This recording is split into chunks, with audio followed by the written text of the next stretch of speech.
What is this? Chapter... Was it 54? Yeah, chapter 54. Continuing the town hose story. We did manage to get a good chunk of that done yesterday. Well, we still have a good couple of pages to go. Not too many. We're more than halfway through it, so should go well. Hopefully we don't get too many tangents and disruptions to the story, because that's annoying. Alrighty. Continuing.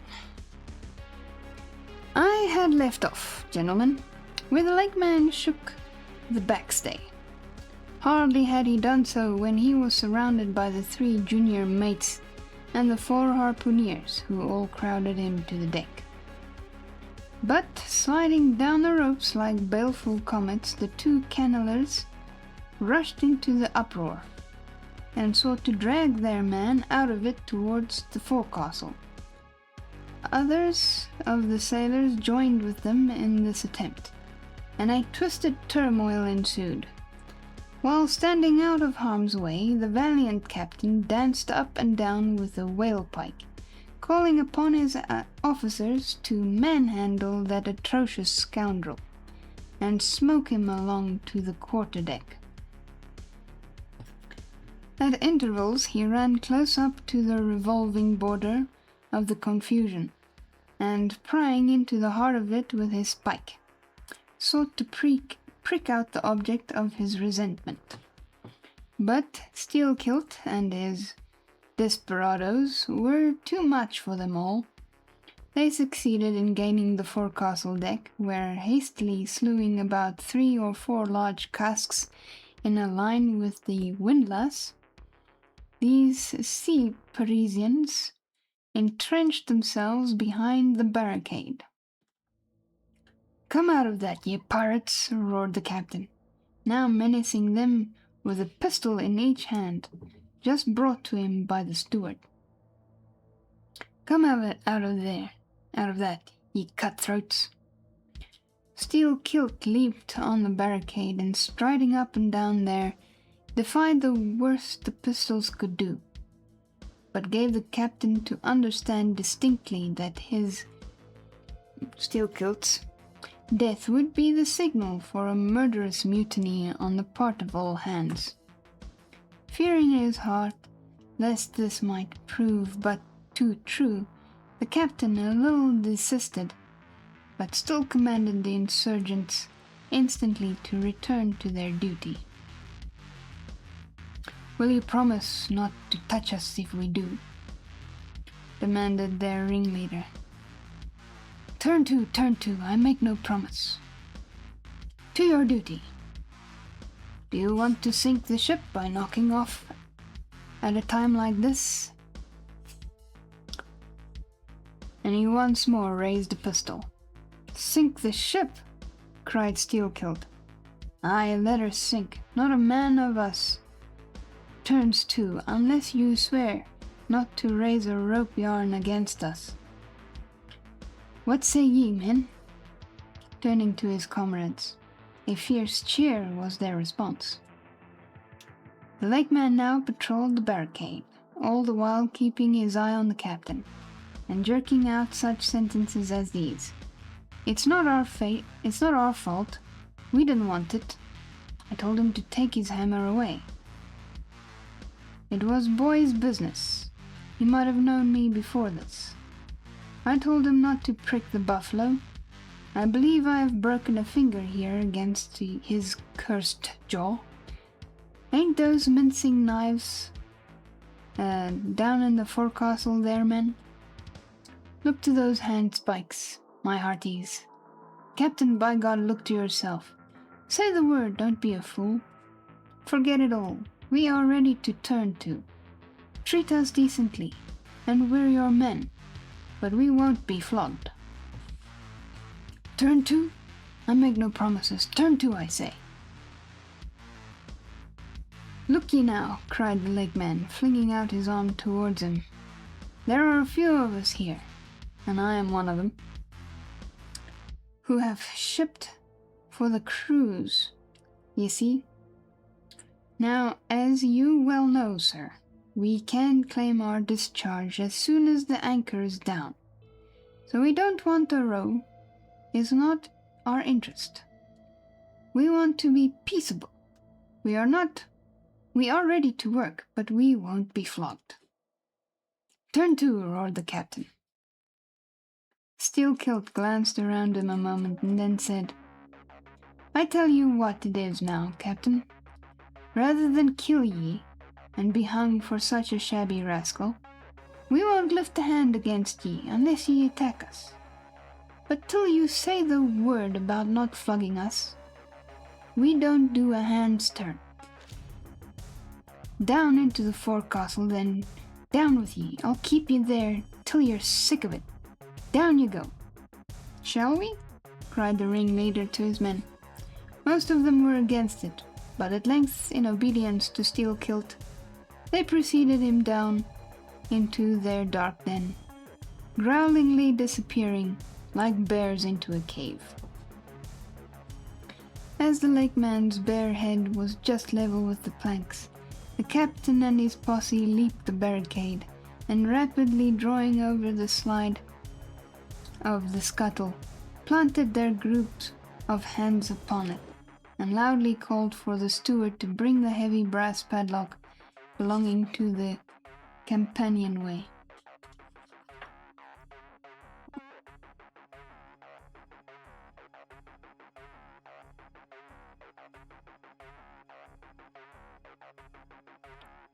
Then, opening the slide a little, the captain whispered something down the crack.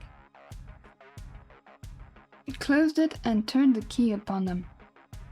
10 in number, leaving on deck some 20 or more, who thus far had remained neutral. All night a wide-awake watch was kept by all the officers, forward and aft, especially about the forecastle scuttle and fore hatchway, at which last place it was feared the insurgents might emerge, after breaking through the bulkhead below. But the hours of darkness passed in peace, the men who still remained at their duty toiling hard at the pumps, whose clinking and clanking at intervals through the dreary night dismally resounded through the ship. At sunrise the captain went forward and, knocking on the deck, summoned the prisoners to work, but with a yell they refused. Water was then lowered down to them, and a couple of handful of biscuit were tossed after it, when again turning the key upon them and pocketing it, the captain returned to the quarterdeck.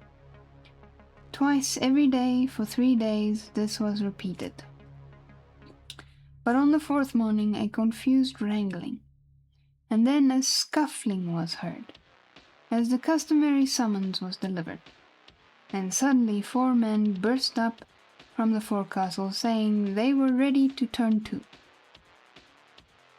The fated closeness of the air and a famishing diet, united perhaps to some fears of ultimate retribution, had constrained them to surrender at discretion.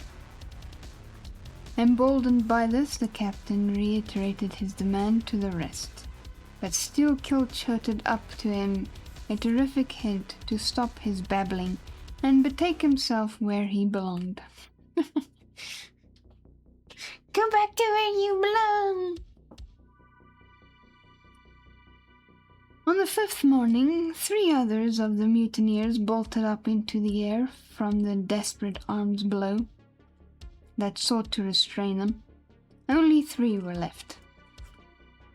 Better turn to now, said the captain with a heartless jeer. Shut us up again, will ye? Cried Steelkilt. Oh, certainly, said the captain, and the key clicked. It was at this point, gentlemen, that enraged by the defection of 7 of his former associates, and stung by the mocking voice that had last hailed him, and maddened by his long entombment in a place as black as the bowels of despair, it was then that Steelkilt proposed to the 2 cannelers, thus far apparently of one mind with him, to burst out of their hole at the next summoning of the garrison, and armed with their keen mincing knives, long eccentric heavy implements with a handle at each end,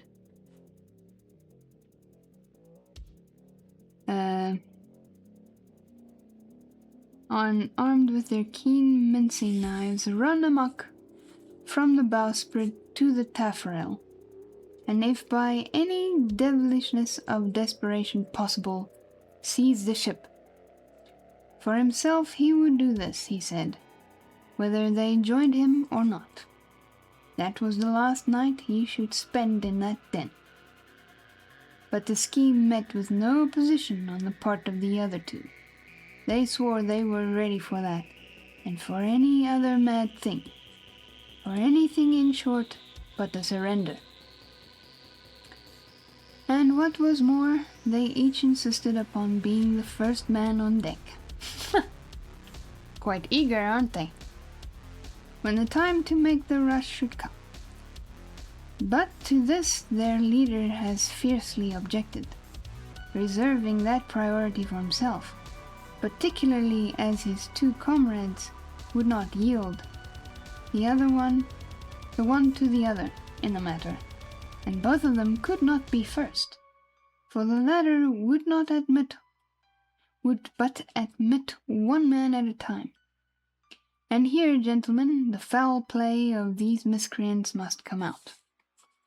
Upon hearing the frantic project of their leader, each in his own separate soul had suddenly lighted, it would seem, upon the same piece of treachery, namely, to be the foremost in breaking out in order to be the first one of the 3, through the last of the 10, to surrender, and thereby secure whatever small chance of pardon such conduct might merit.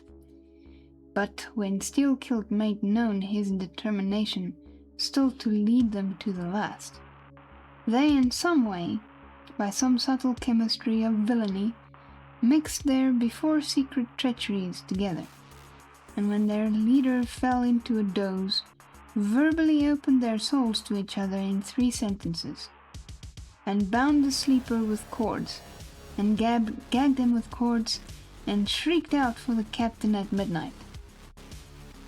Thinking murder at hand and smelling in the dark for the blood, he and all his armed mates and harpooneers rushed for the forecastle. In a few minutes the scuttle was opened, and bound hand and foot, the still struggling ringleader was shoved up into the air by his perfidious allies, who at once claimed the honor of securing a man who had been fully ripe for murder. But all these were collared and dragged along the deck like dead cattle, and side by side were seized up into the mizzen rigging, like 3/4 of meat, and there they hung till morning. "Damn ye," cried the captain, pacing to and fro before them, "the vultures would not touch ye, ye villains."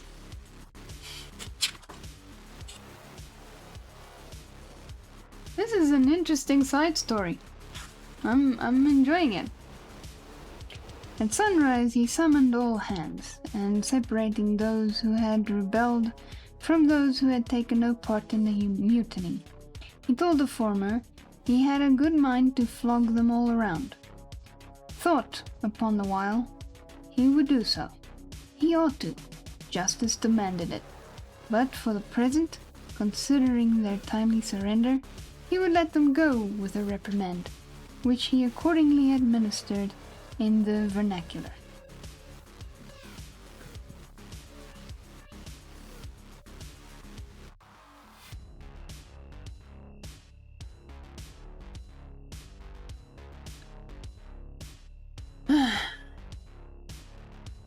But as for you, you carrion rogues, turning to the three men in the rigging, for you, I mean to mince ye up for the tripods.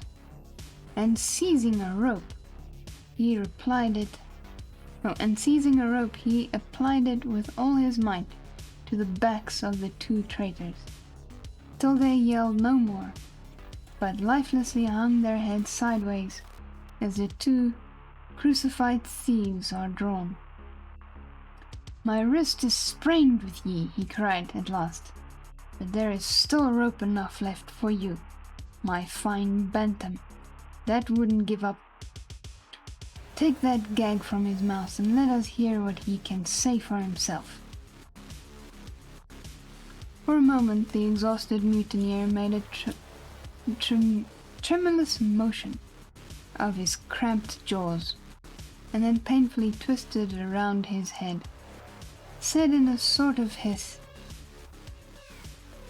"What I say is this, and mind it well. If you flog me, I murder you." "Say ye so? Then see how ye frighten me." And the captain drew off with the rope to strike. "Best not," hissed the lakeman. "But I must," and the rope was once more drawn back for the stroke. Steel-Kilt here hissed out something inaudible to all but the captain, who, to the amazement of all hands, started back, paced the deck rapidly 2 or 3 times, and then suddenly throwing down his rope said, "I won't do it. Let him go, cut him down. D'ye hear?" But as the junior mates were hurrying to execute the order, a pale man with a bandaged head arrested them. Radney, the chief mate. Ever since the blow he had lain in his berth, but that morning, hearing the tumult on the deck, he had crept out and thus far had watched the whole scene. Such was the state of his mouth that he could hardly speak. But mumbling something about his being willing and able to do what the captain dared not attempt, he snatched the rope and advanced to his pinioned foe. "You are a coward," hissed the lakeman.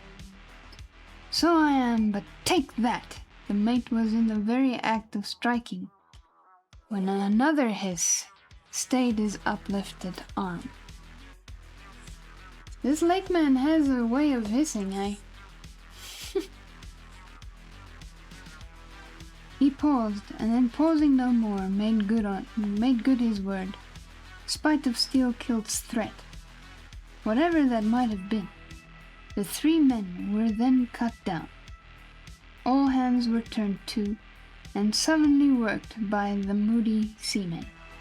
The iron pumps clanged as before. Just after dark that day, when one watch had retired below, a clamour was heard in the forecastle, and the 2 trembling traitors running up besieged the cabin door, saying they durst not consort with the crew. Entreaties, cuffs, and kicks could not drive them back, so at their own instance they were put down in the ship's run for salvation. Still, no sign of mutiny reappeared among the rest. On the contrary, it seemed that mainly at Steel-Kilt's instigation, they had resolved to maintain the strictest peacefulness, obey all orders to the last, and when the ship reached port, desert her in a body. But in order to ensure the speediest end to the voyage, they all agreed to another thing, namely, not to sing out for whales, in case any should be discovered. For spite her leak, and spite of all her other perils, the town-ho still maintained her mastheads, and her captain was just as willing to lower for a fish that moment, as on the day his craft struck the cruising ground, and Radney the mate was quite as ready to change his berth for a boat, and with his bandaged mouth seek to gag in death the vital jaw of the whale. But though the lakeman had induced the seamen to adopt this sort of passiveness in their conduct, he kept his own counsel, at least till all was over, concerning his own proper and private revenge upon the man who had stung him in the ventricles of his heart. He was in Radney the chief mate's watch, and as if the infatuated man sought to run more than half-way to meet his doom, after the scene at the rigging, he insisted against the express counsel of the captain, upon resuming the head of his watch at night. Upon this and one or two other circumstances, Steelkilt systematically built the plan of his revenge. During the night, Radney had an unseamanlike way of sitting on the bulwarks of the quarterdeck, and leaning his arm upon the gunwale of the boat which was hoisted up there, a little above the ship's side. In this attitude, it was well known, he sometimes dozed. There was a considerable vacancy between the boat and the ship, and down between this was the sea. That sounds like a treacherous place to be.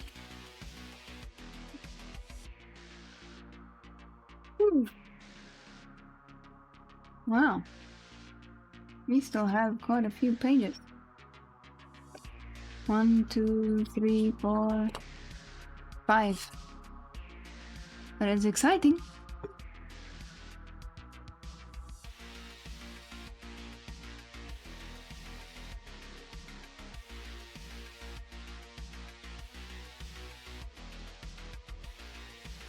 Taking a quick break.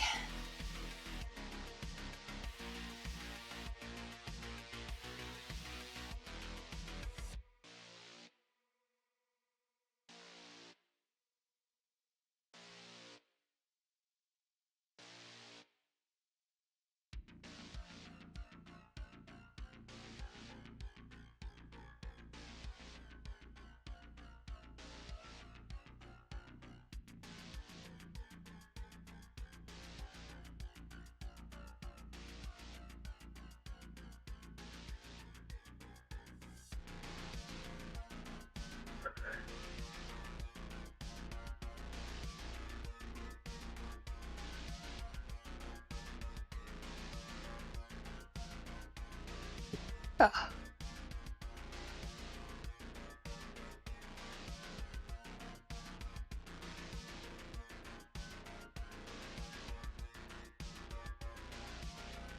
And there the yawning starts again. Bah humbug.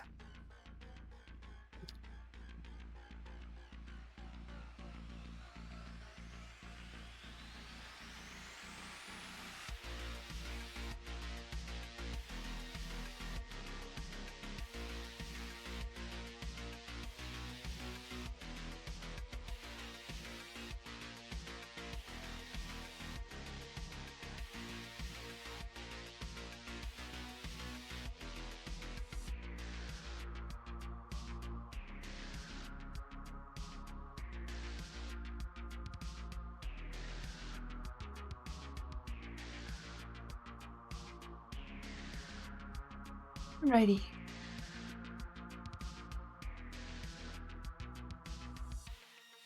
Oof. This book wears me out.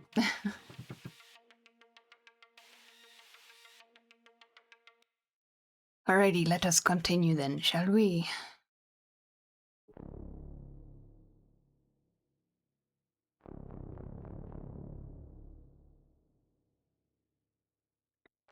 Steelkilt calculated his time and found that his next trick at the helm would come around at 2 o'clock in the morning of the third day from that in which he had been betrayed.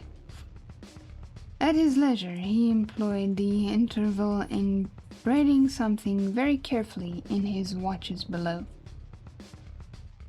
"What are you making there?" said a shipmate. "What do you think? What does it look like?" "Like a lanyard for your bag." but it's an odd one, seems to me. Yes, rather oddish, said the lake man, holding it at arm's length before him. But I think it will answer. Shipmate, I haven't enough twine. Have you any? But there was none in the forecastle. Then I must get some from old Rad. And he rose to go aft. You don't mean to go a-begging to him?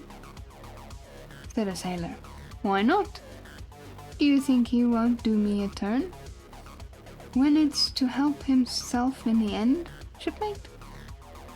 And going to the mate, he looked at him quietly and asked him for some twine to mend his hammock. It was given him. Neither twine nor lanyard was seen again.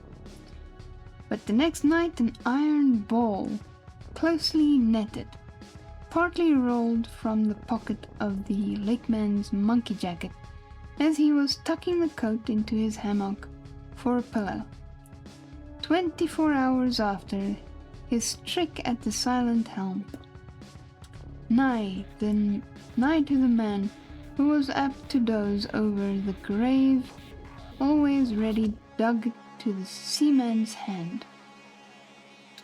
That fatal hour was then to come, and in the foreordaining soul of steel kilt, the mate was already stark and stretched as a corpse, for his forehead crushed in.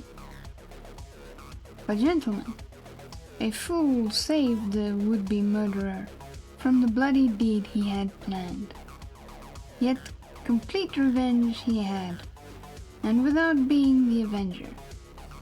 For by a mysterious fatality, heaven itself seemed to step in to take out of his hands into its own the damning thing he would have done. It was just between daybreak and sunrise of the morning of the second day, when they were washing down the decks, that a stupid Tenerife man, drawing water in the main chains, all at once shouted out, "There she rolls! There she rolls! Jesu, what a whale! It is Moby Dick!" "Moby Dick!" cried Don Sebastian. "Saint Dominic, Sir Sailor! But do whales have christenings? Whom call you Moby Dick?"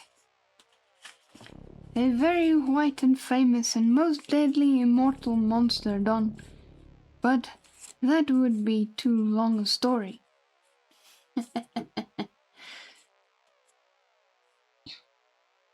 How? Cried all the young Spaniards crowding. "Nay, Dons, nay, I cannot rehearse that now. Let me get more into the air, sirs." The chica. Is it chica or chicha? I'm not sure," cried Don Pedro. "Our vigorous friend looks faint.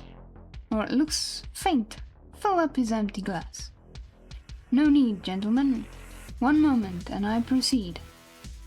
Now, gentlemen, so suddenly perceiving the snowy whale within 50 yards of the ship, forgetful of the compact among the crew, in the excitement of the moment, the Tenerife man had instinctively and involuntarily lifted his voice for the monster, though for some little time past it had been plainly beheld from the 3 sullen mastheads.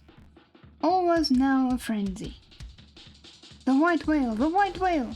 was the cry from captain, mates, and harpooneers, who, undeterred by fearful rumors, were all anxious to capture so famous and precious a fish, while the dogged crew eyed askance and with curses the appalling beauty of the vast milky mass that, lit up by a horizontal spangling sun, shifted and glistened like a living opal in the blue morning sea.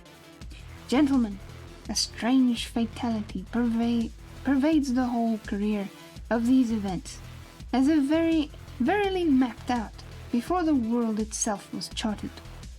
The mutineer was the bowman of the mate, and when fast to a fish, it was his duty to sit next to him, while Radney stood up with his lance in the prow and haul in or slacken the line at the word of command.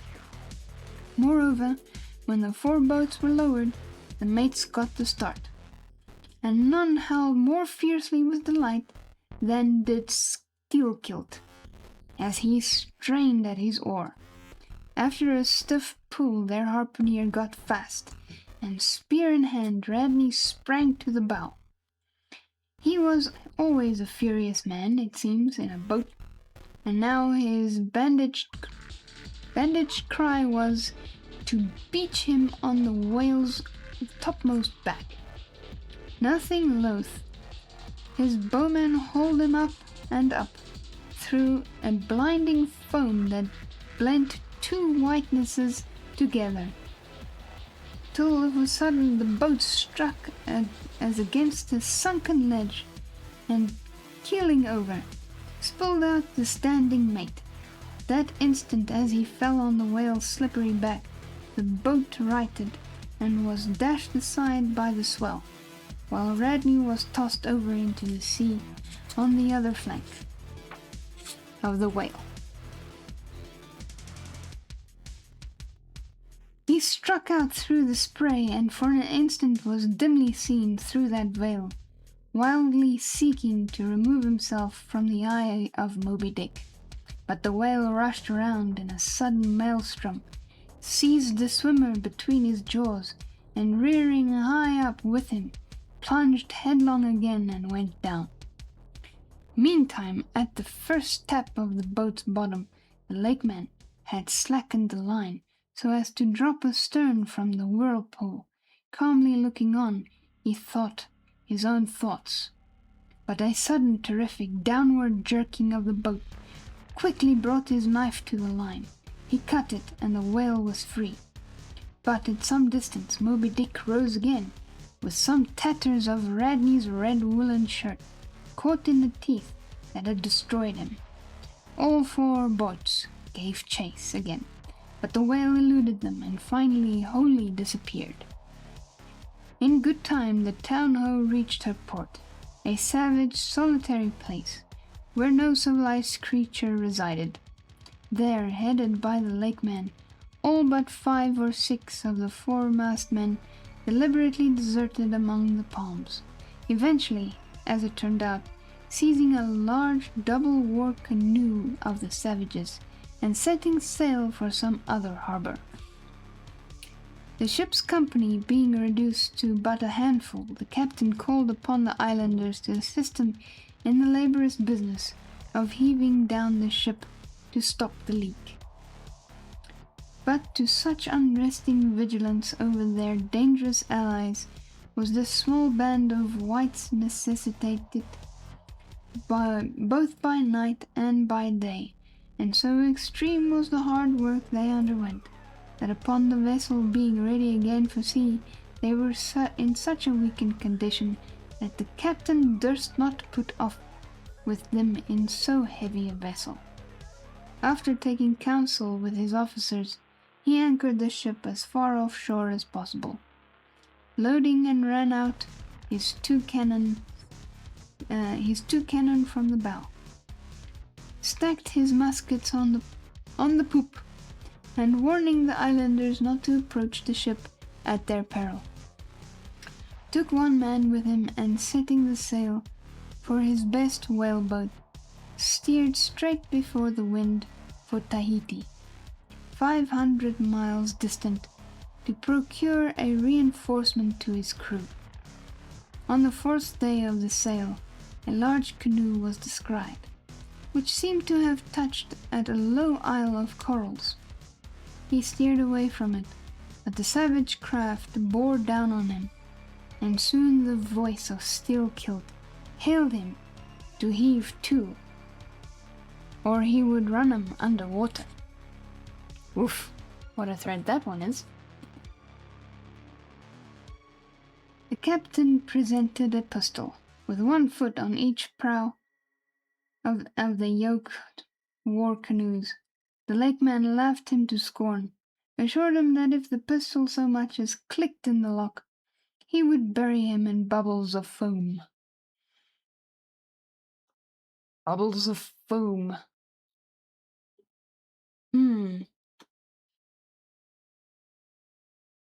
What do you want of me? Cried the captain. Where are you bound, and for what are you bound? Demanded Steelkilt. No lies. I am bound to Tahiti for more men. Very good. Let me board you a moment. I come in peace. With that he leapt from the canoe, swam to the boat, and climbing the gunwale, stood face to face with the captain. Cross your arms, sir. Throw back your head. Now repeat after me.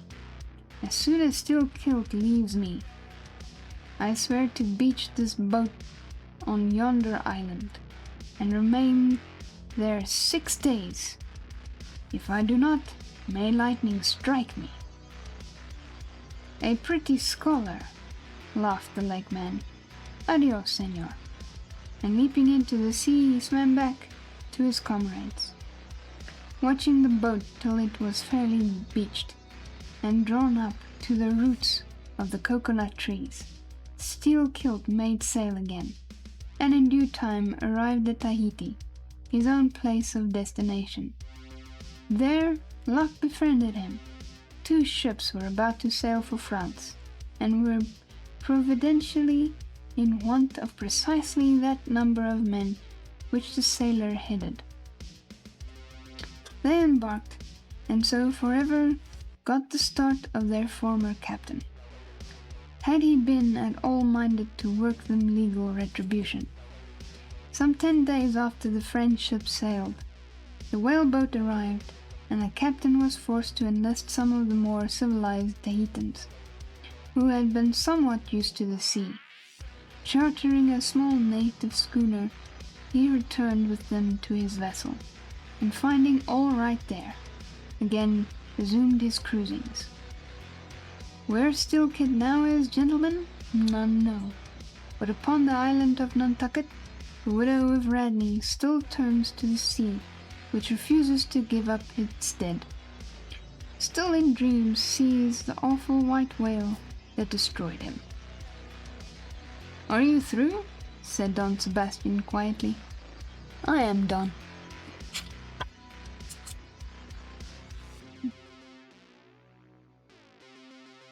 Then I entreat you, tell me if, to the best of your own convictions, this your story is in some substance really true. It is so passing wonderful. Did you get it from an unquestionable source? Bear with me if I seem to press.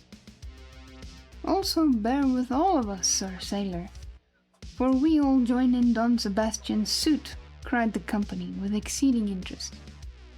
Is there a copy of the Holy Evangelists in the Golden Inn, gentlemen?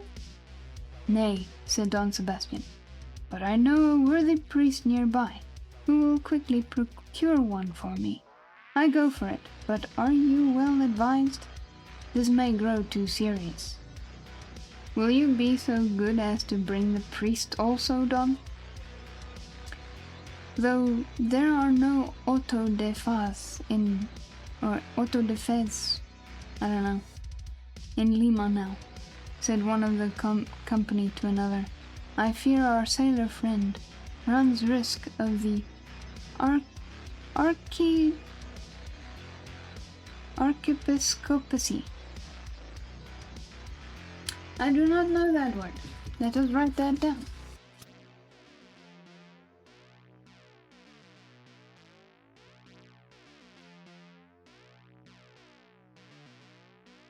That is an interesting word.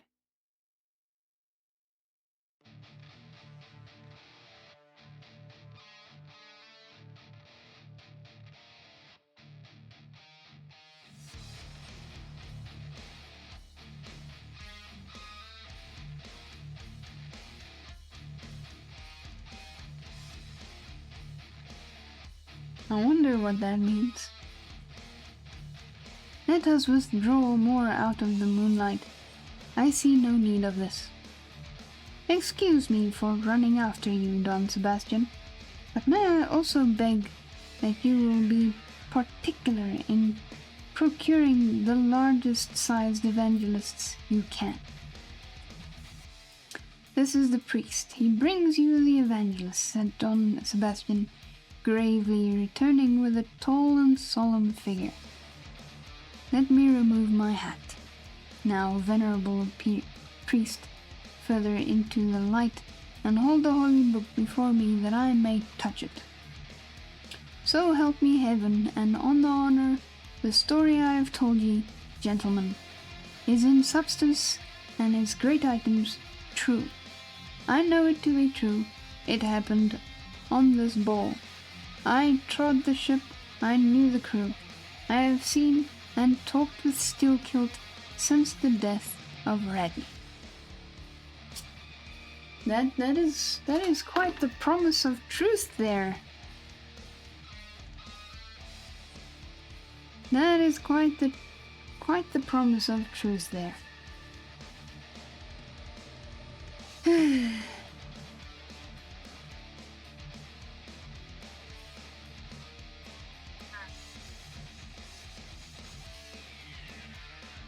Here it seems we're going back in history again.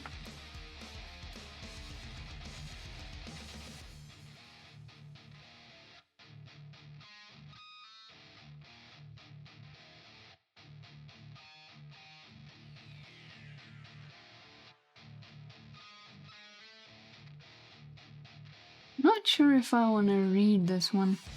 These two, actually.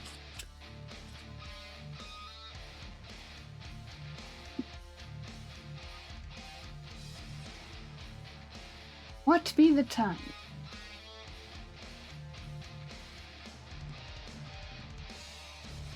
We still have 20 minutes before break time.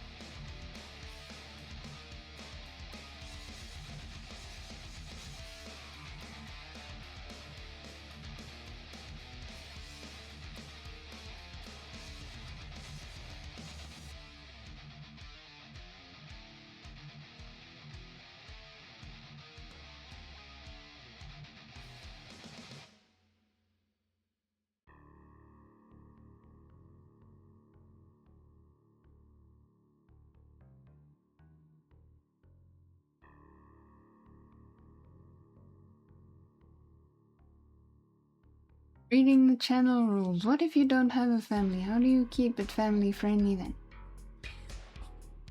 then?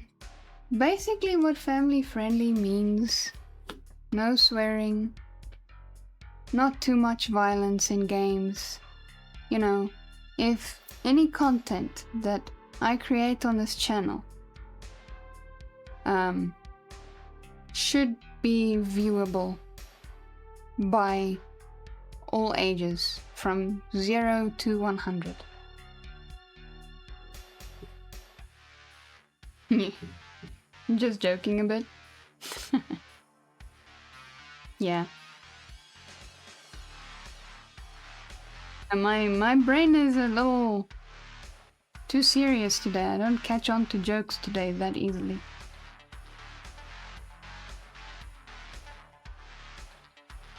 Yeah. I'm catching it now. If you don't have a family, how do you keep it family friendly? Good question.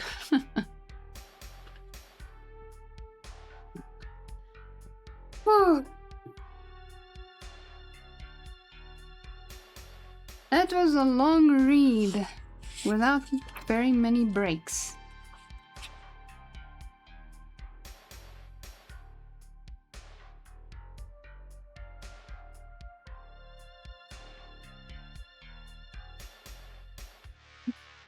Guess I need to make a family then, but it takes 9 months then.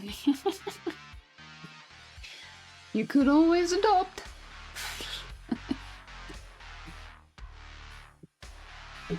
Ah, goodness. Hydrate. Hydrate.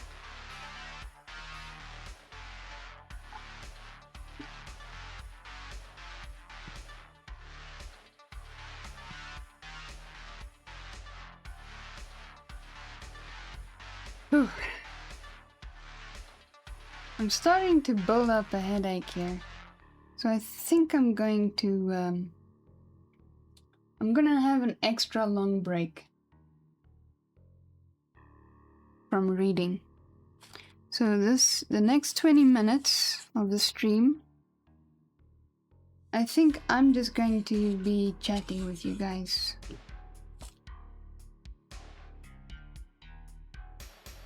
Because I think I'm developing a little bit of an eye strain.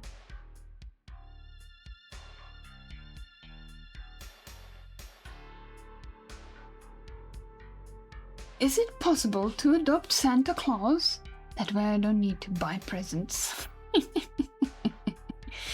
You know, that is very clever. Very clever indeed. You could always what do you call it? Could always go for one of his helpers. Aren't they elves or something? As far as I understand, they don't really care about presents. They're in the business of making presents, not receiving presents. As for Santa Claus, I'm not sure if you can adopt him, but maybe one of his helpers. I saw goblins and then I said helplins. I don't know if you want a goblin though. They are some serious troublemakers. At least from what I understand. But I'm no goblin expert. Whew.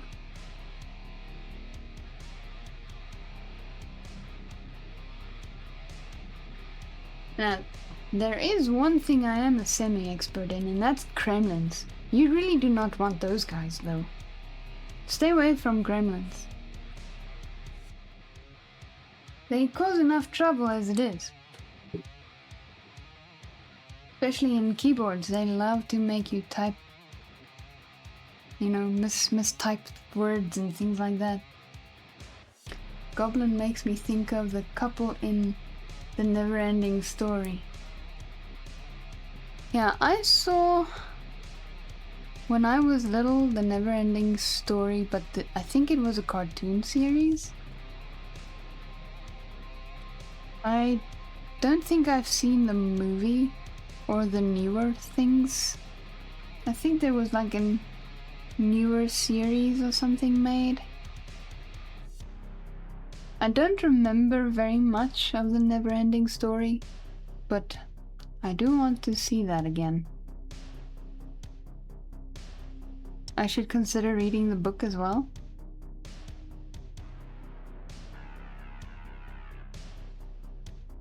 I don't know if I'll be able to get it. Stream. Let me see. Never-Ending Story.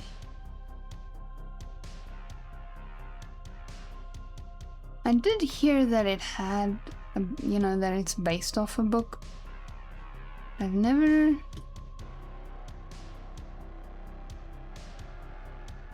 seen the book though.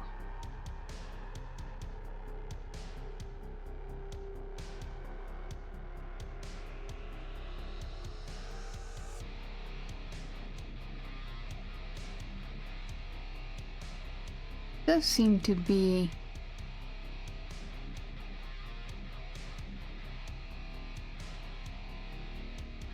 yeah, I am able to get it.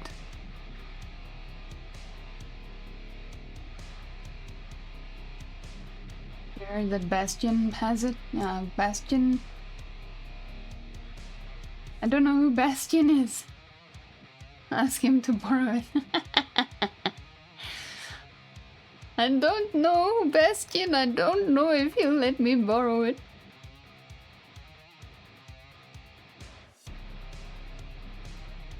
But I do see that it is available here on the online store here. But how many books are there? Is there just the one? And I just have very many different, like, coverings?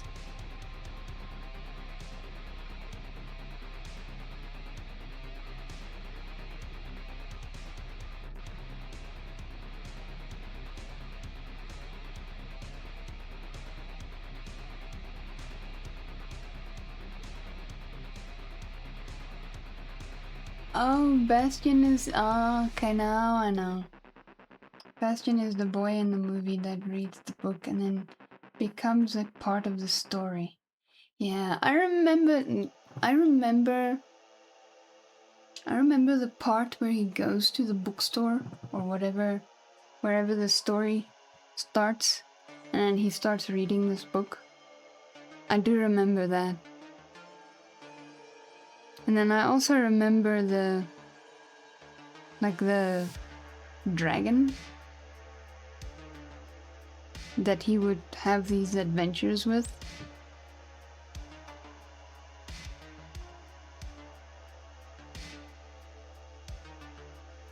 How many books are there?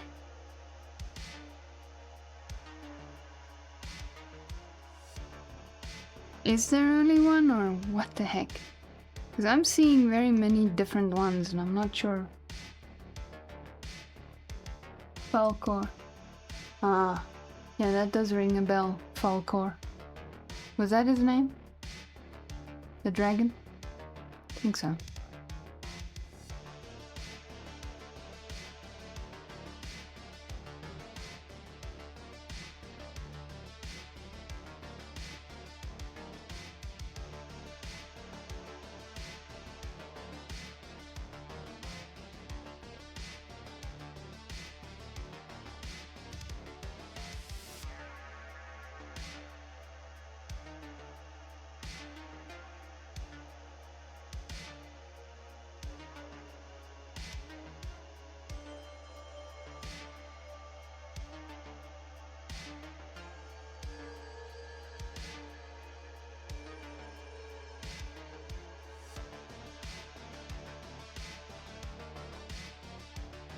$448 pages.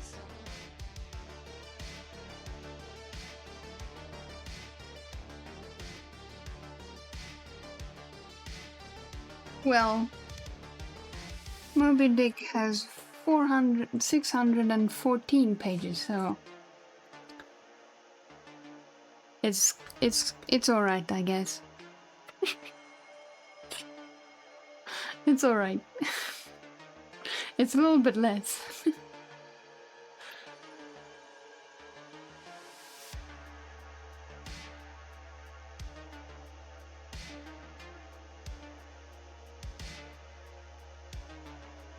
Amazon.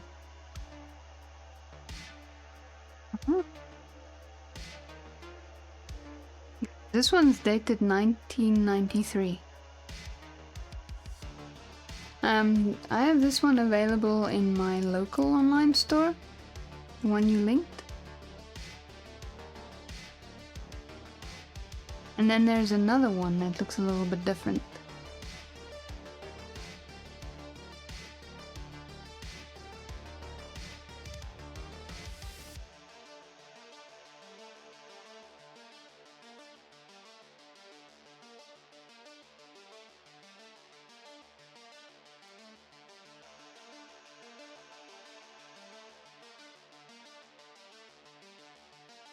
It's a shame they come in paperback. I would have liked it if it was more like this one.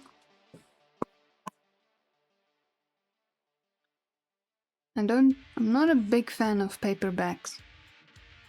Mainly because the face gets really ugly.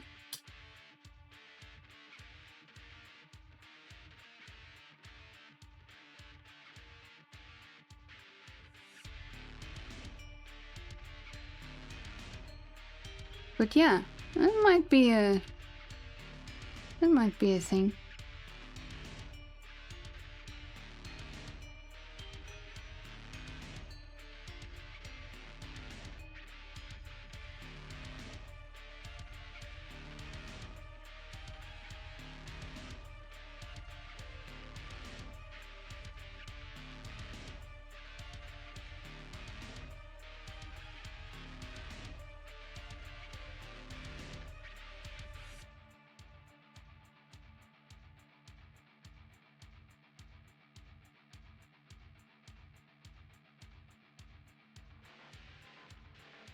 You think it does exist?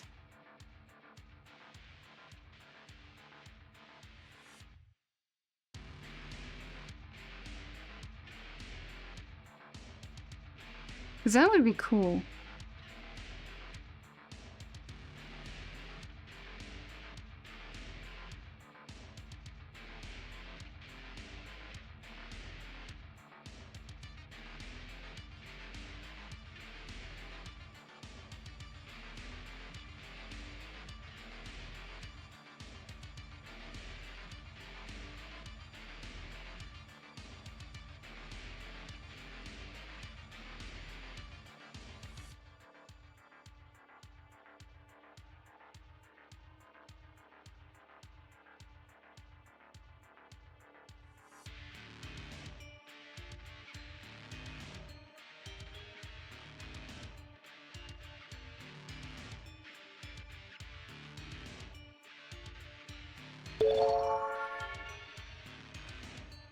Hey Karl, welcome in. Hello. How is you?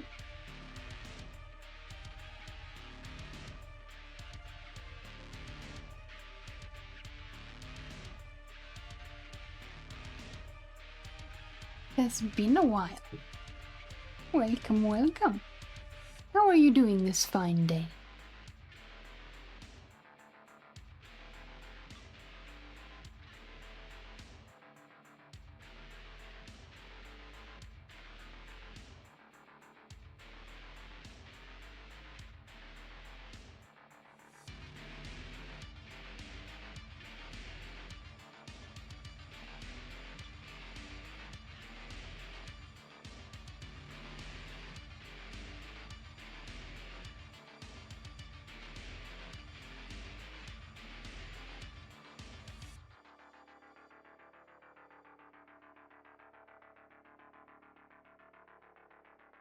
Oh, Dope Leo, you changed your username. Huh. Well, come in, Dope Leo. I'm doing well, thank you. A little bit tired of reading, so I'm taking a little bit of a longer break from reading itself. We'll be in stream break time in a few minutes, like 2 minutes. But yeah, I'm doing well. I'm healthy and all that good stuff. And it looks like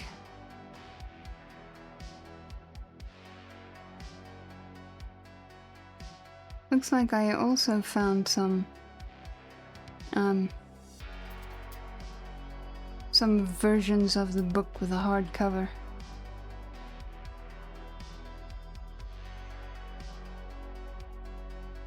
Just John is fine.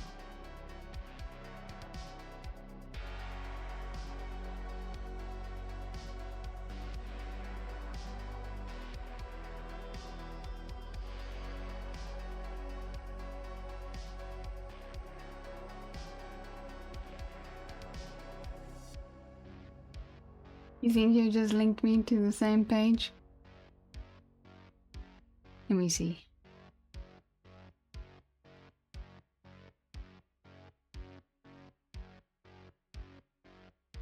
No, it's different. It says hardcover on the new link you posted.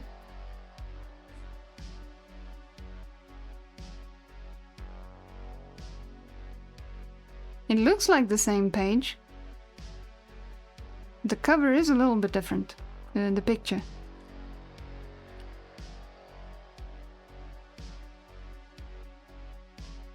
You can only see the arm at the moment. Can you not see my camera over there?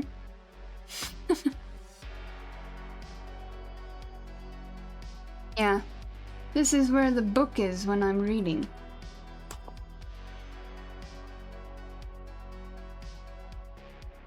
So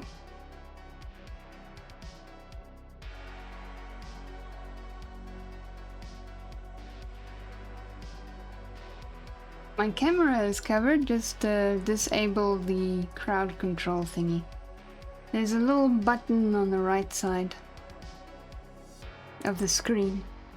that you can disable.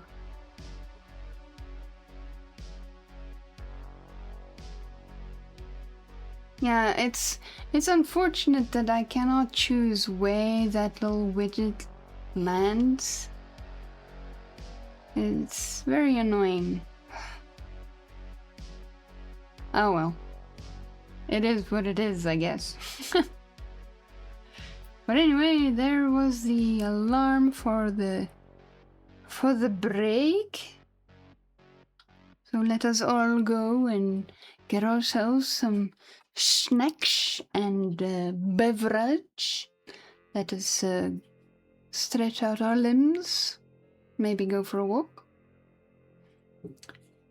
And let me know what you had for snacks and drinks. And enjoy the break. And let us get ourselves a timer going, shall we? Here we go. I got my timer going. How about you guys? Have you found a date for the movie night? No.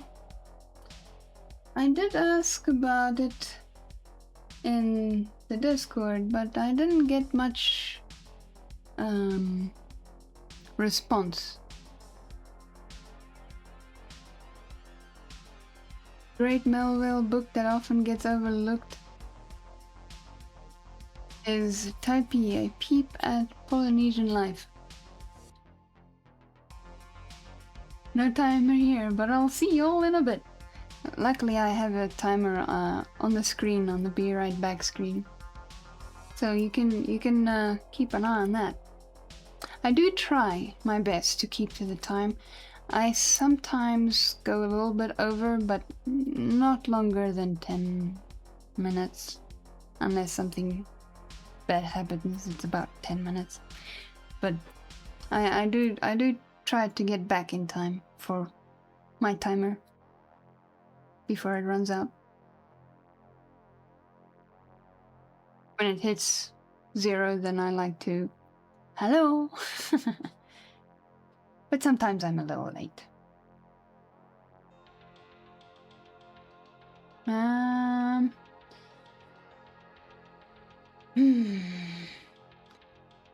Does he go on serious tangents in that book as well? Because I am getting in there's some chapters that I've skipped in this book because it's very annoying. No timer here. Only over by 10k. Joking. Going to get an aspirin. BRB. Alrighty. Well, I'm switching over to the BRB screen myself to go and have my 30-minute break.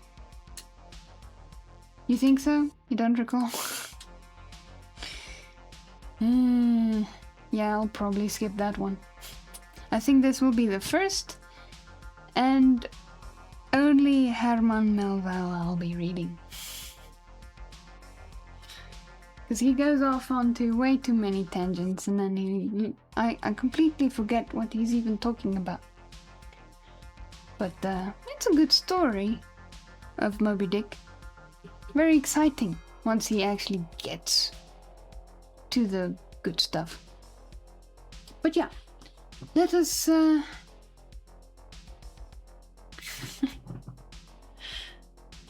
Yes, it's over there. Right there. But yeah. See you guys after the break. Enjoy your break, enjoy your munchies, and enjoy your stretching and walking around. And I'll see you when we get back. You get what I mean? Yeah.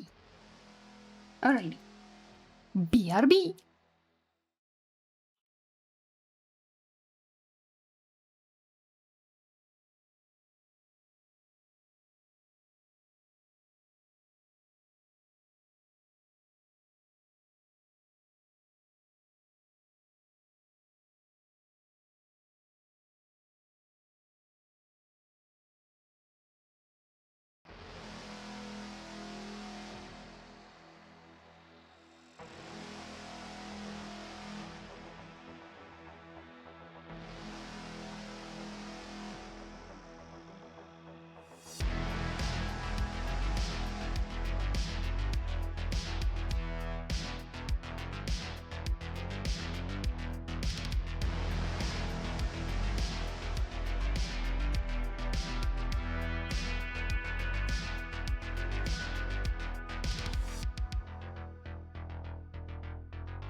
Hello everybody, welcome back. Hope you all had a grand break.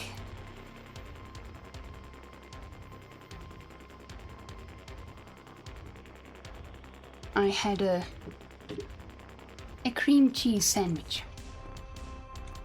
and got me another cup of coffee. Whew. Num num.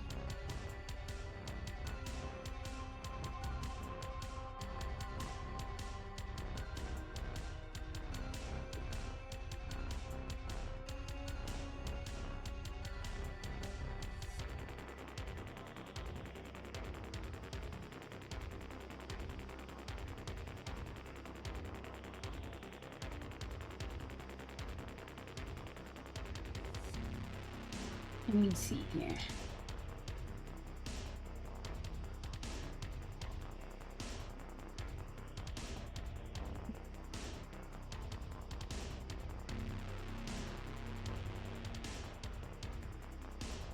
Right. Our current playlist is almost finito.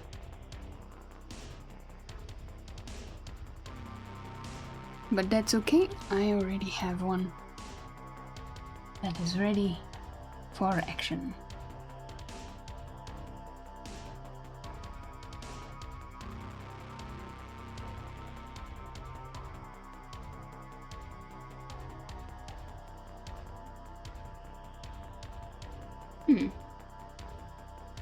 Hope you all went for a nice little walk and got yourselves something to eat or drink.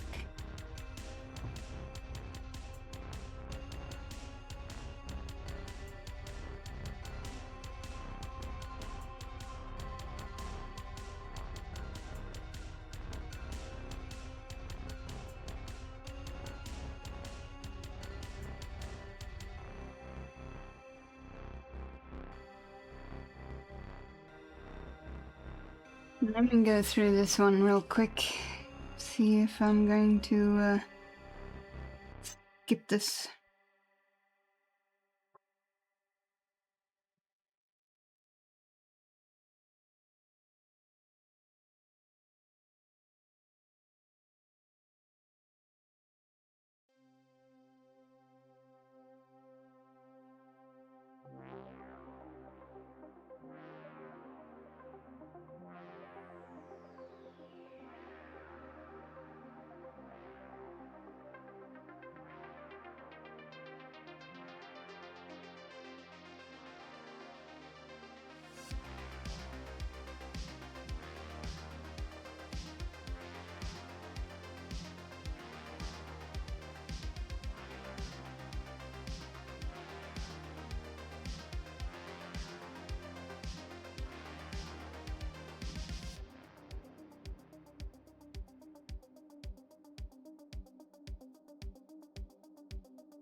Yeah, I'm not gonna go down this guy's history tangent.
Whales variously represented. Yeah, I'm also skipping this one.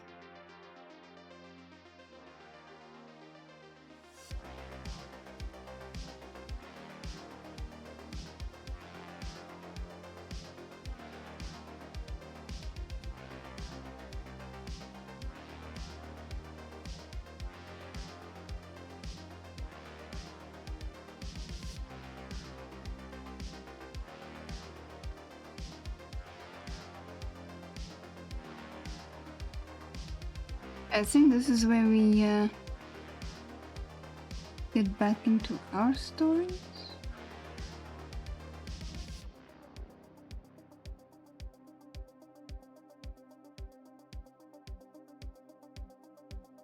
No.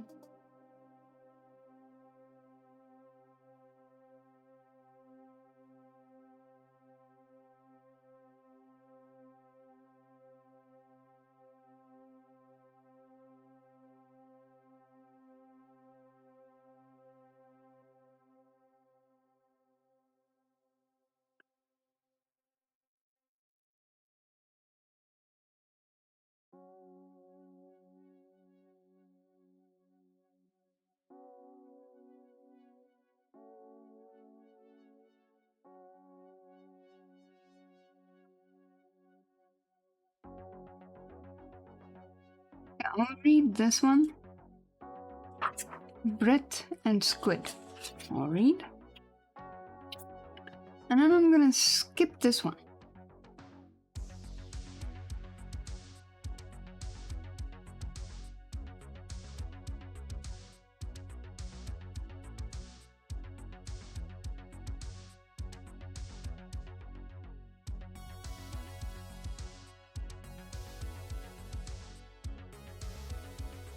This is... Oh.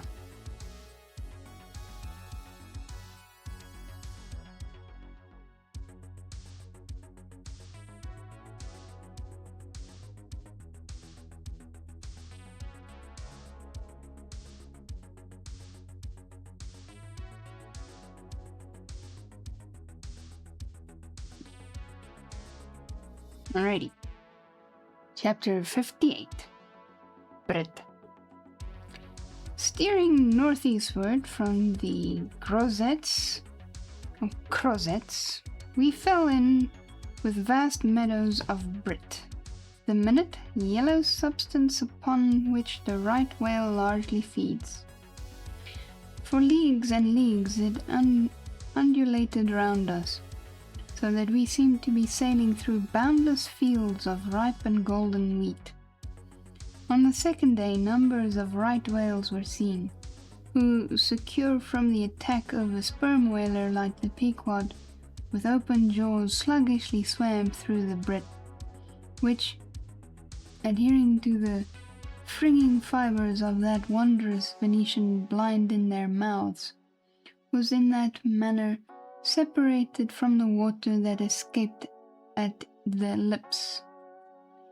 As morning mowers, who side by side slowly and seethingly advanced their scythes through the long wet grass of marshy meads, even so these monsters swam, making a strange, grassy cutting sound, and leaving behind them endless swaths of blue upon the yellow sea. That's quite the visual. But it was only the sound they made as they parted the brit, which at all reminded one of mowers, seen from the mastheads, especially when they paused and were stationary for a while. Their vast black forms looked more like lifeless masses of rock than anything else. And, as in the great hunting countries of India, the stranger at a distance will sometimes pass on the plains recumbent elephants without knowing them to be such, taking them for bare, blackened elevations of the soil. Even so, often with him, for who the first time beholds the species of the leviathans of the sea, and even when recognized at last, their immense magnitude renders it very hard really to believe that such bulky masses of overgrowth can possibly be instinct in all parts with the same sort of life that lives in a dog or a horse.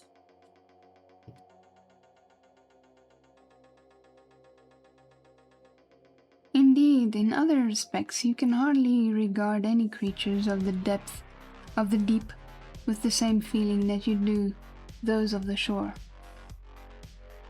For though some old naturalists have maintained that all creatures of the land are of their kind in the sea, and though taking a broad general view of the thing, this may very well be, yet coming to specialties where, for example, does the ocean furnish any fish that in disposition answers to the sagacious kindness of the dog?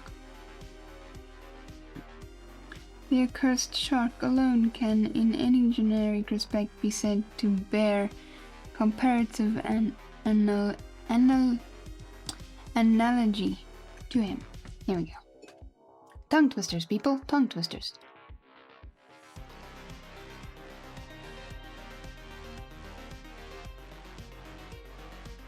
But though to landsmen in general, the native inhabitants of the sea have ever regarded with emotions unspeakably unsocial and repelling, though we know the sea to be an everlasting terra incognita, so that Columbus sailed over numberless unknown worlds to discover his one superficial western one, though by vast odds the most terrific of all mortal disasters have immemorially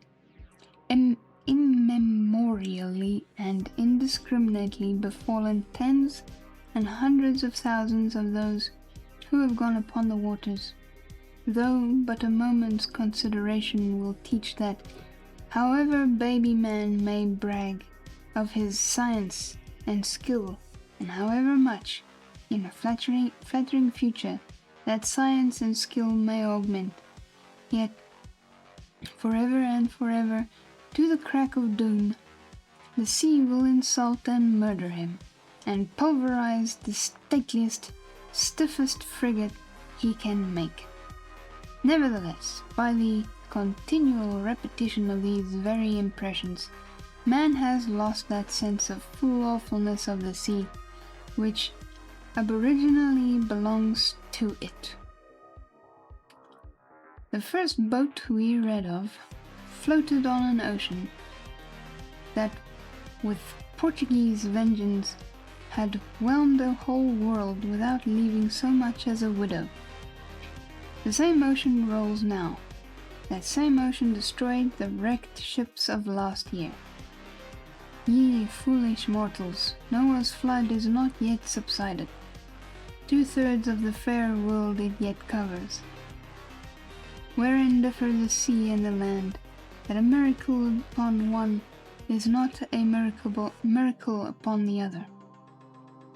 Preternatural terrors rested upon the Hebrews, and when, under the feet of Korah and his company, the live ground opened and swallowed them up forever, yet not a modern sun ever sets, but in precisely the same manner the live sea swallows up ships and crews.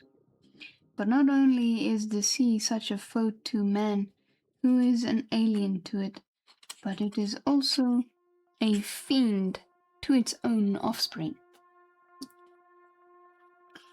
Worse than the Persian host who murdered his own guests, sparing not the creatures which itself hath spawned. Like a savage tigress that, tossing in the jungle, overlays her own cubs, so the sea dashes ever the mightiest whales against the rocks, and leaves them there side by side with the split wrecks of ships.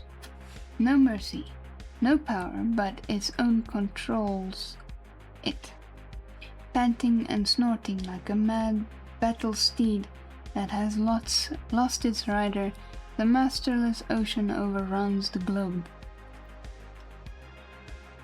Consider the subtleness of the sea, how its most dreaded creatures glide underwater, unapparent for the most part, and treacherously hidden beneath the loveliest tints of azure. Consider also the devilish brilliance and beauty of many of its most remorseless tribes, as the dainty embellished shape of many species of sharks. Consider once more the universal cannibalism of the sea, all whose creatures prey upon each other, carrying on eternal war since the world began. Consider all this, and then turn to this green, gentle, and most docile earth. Consider them both, the sea and the land, and do you not find a strange analogy to something in yourself? For as this appalling ocean surrounds the verdant land, so in the soul of man there lies one insular Tahiti, full of peace and joy, but encompassed by all the horrors of the half-known life. God keep thee. Push not off from that isle. Thou canst never return. That last bit is a bit morbid.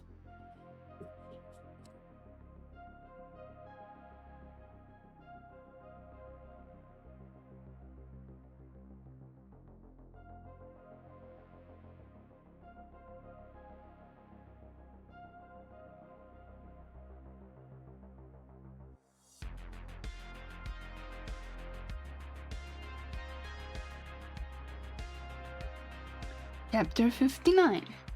Squid.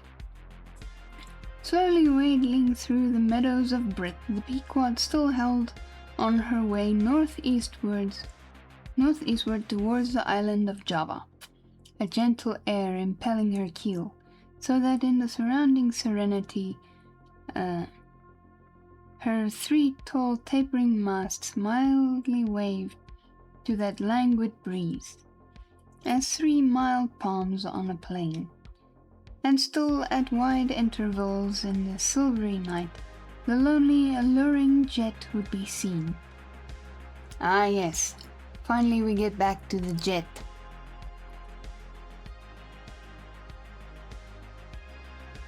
But one transparent blue morning, when a stillness almost preternatural spread over the sea, however unattended with any stagnant calm, when the long burnished sun glade on the waters seemed a golden finger laid across them, enjoining some secrecy, when the slippered waves whispered together as they softly ran on, in this profound hush of the visible sphere, a strange spectre was seen by Daggoo from the mainmast head.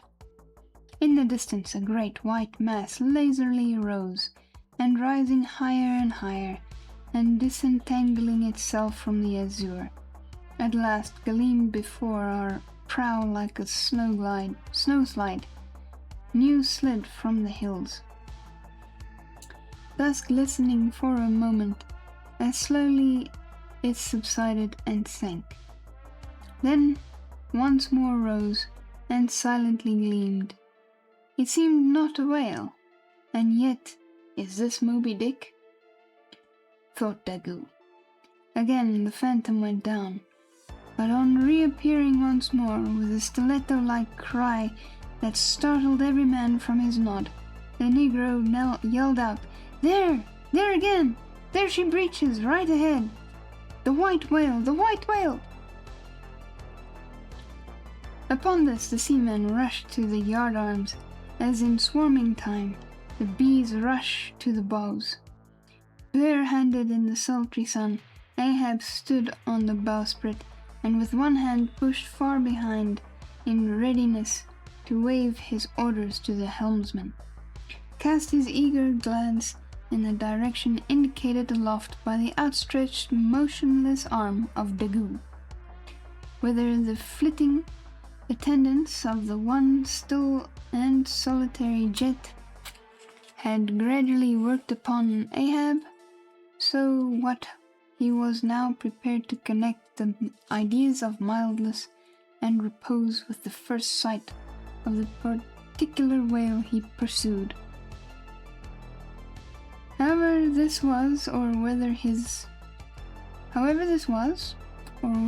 eagerness betrayed him, whichever way it might have been, no sooner did he distinctly perceive the white mass than with a quick intensity he instantly gave orders for lowering.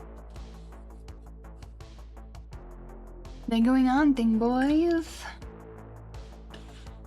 The 4 boats were soon on the water, Ahab's in advance, and all swiftly pulling towards their prey.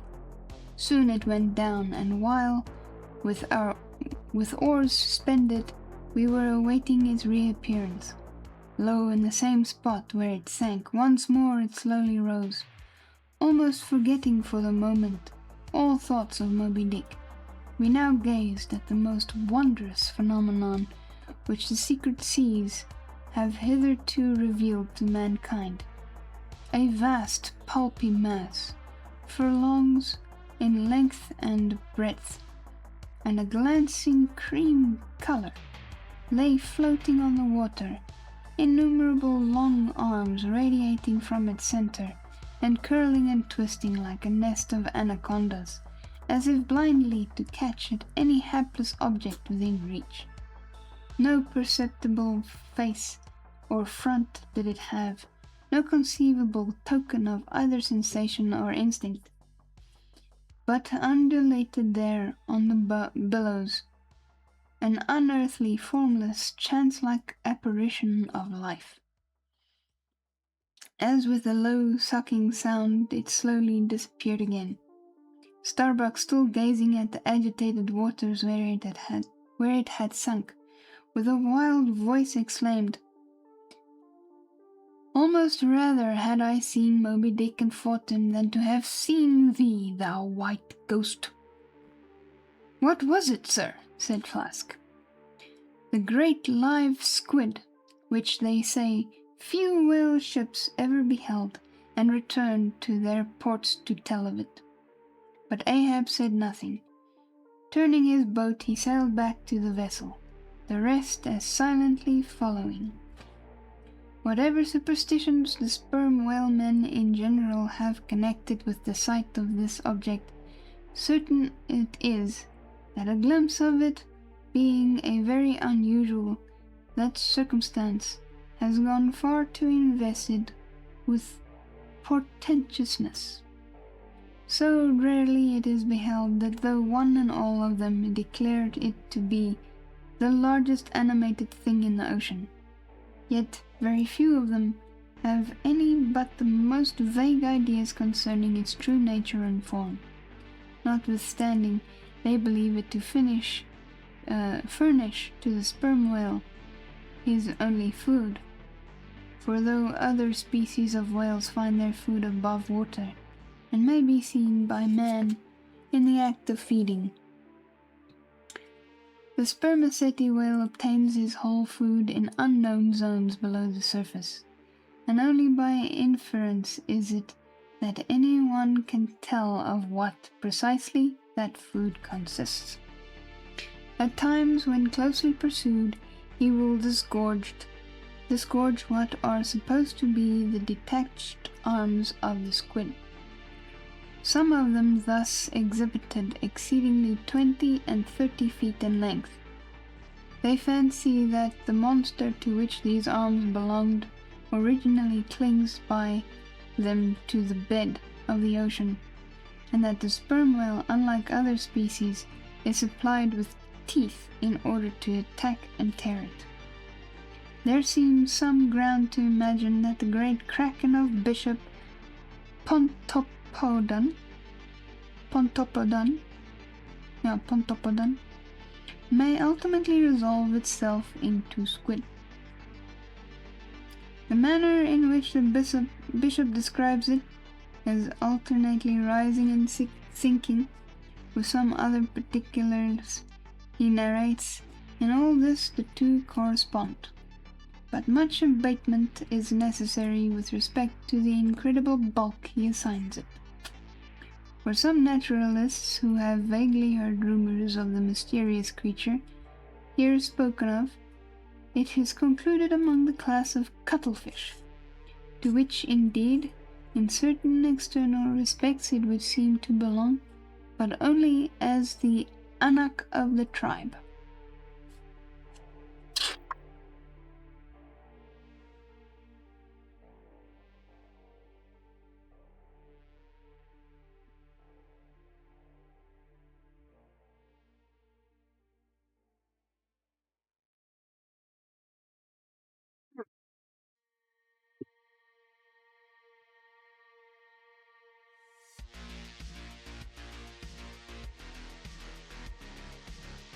Who might read this one? Because it might just be part of the thing here.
ID.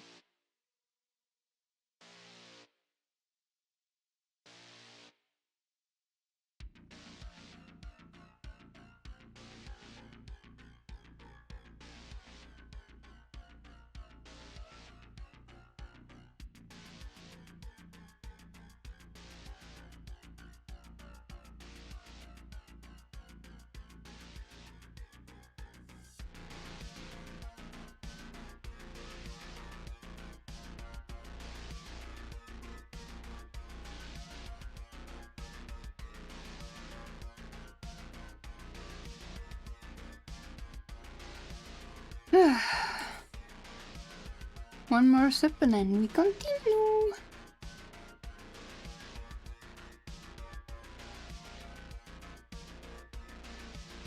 Coffee is cold, but it's alright.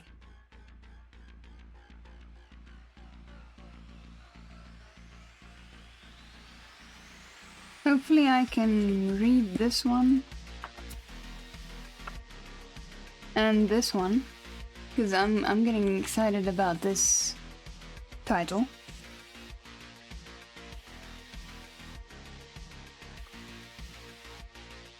Then we're getting some whale hunting action again.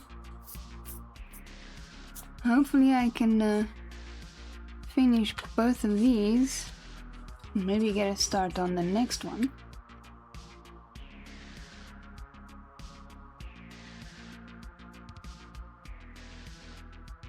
The next one is pretty short. We shall see. We shall see. Hopefully I can get in as many chapters as I can.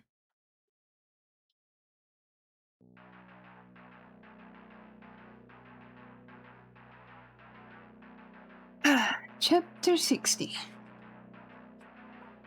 The Line.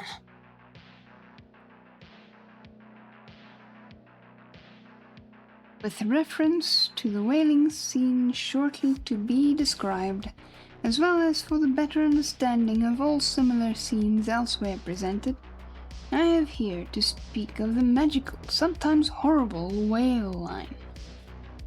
Alright, so I'm thinking that maybe he's gonna explain to us the process of hunting whales. That would be interesting. The line originally used in the fishery was of the best hemp, slightly evaporated with tar, not impregnated with it.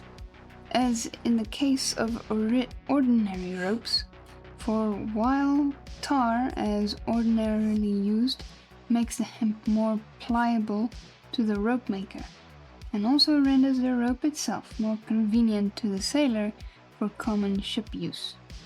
Yet not only would the ordinary quantity too much stiffen the whale line for the close coiling to which it must be subjected, but as most seamen are beginning to learn, tar in general by no means adds to the rope's durability or strength. However much it may give it compactness and gloss. Of late years, the manila rope has in the American fishery almost entirely superseded hemp as a material for whale lines. For though not as durable as hemp, it is stronger and far more soft and elastic, and will add, since there is an aesthetics in all things, is much more handsome and becoming to the boat than hemp. Hemp is a dusky, dark fellow, a sort of Indian, but manila is a golden-haired Circassian to behold. The whale line is only 2/3 of an inch in thickness. At first sight, you would not think it too strong as it really is. Oh, so strong as it really is. By experiment, its 150 yards will each suspend a weight of 120 pounds, so that the whole rope will bear a strain nearly equal to 3 tons. In length, the common sperm whale line measures something over 200 fathoms. Towards the stern of the boat it is spirally coiled away in the tub, not like the worm pipe of a stool though, but so as to form one round, cheese-shaped mass of densely bedded sheaves or layers of concentric spiralizations, without any hollow but the heart, or minute vertical tube formed at the axis of the cheese. As the least tangle or kink in the coil would, in running out, infallibly take somebody's arm, leg, or entire body off. The utmost precaution is used in stowing the line in its tub. Some harpooneers will consume almost an entire morning in this business, carrying the line high aloft and then reeving it downwards through a block towards the tub, so as in the act of coiling to free it from all possible wrinkles and twists. Yeah, I can just imagine if that thing is all twisted up in that tub and someone's in the way of that thing, it can grab somebody. It's the same as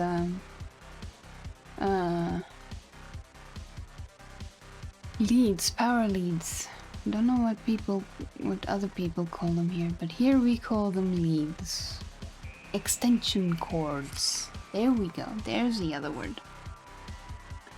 In the English boats, 2 tubs are used instead of 1, the same line being continuously coiled in both tubs. There is some advantage in this, because these twin tubs being so small, they fit more readily into the boat, and do not strain it so much, whereas the American tub, nearly 3 feet in diameter and of proportionate depth, makes a rather bulky freight for a craft whose planks are but 1/2 inch in thickness. For the bottom of the whaleboat is like critical ice, which will bear up a considerable distributed weight, but not very much of a concentrated one. When the painted canvas cover is clapped on the American tubline, the boat looks as if it were pulling off with a prodigious great wedding cake to present to the whales.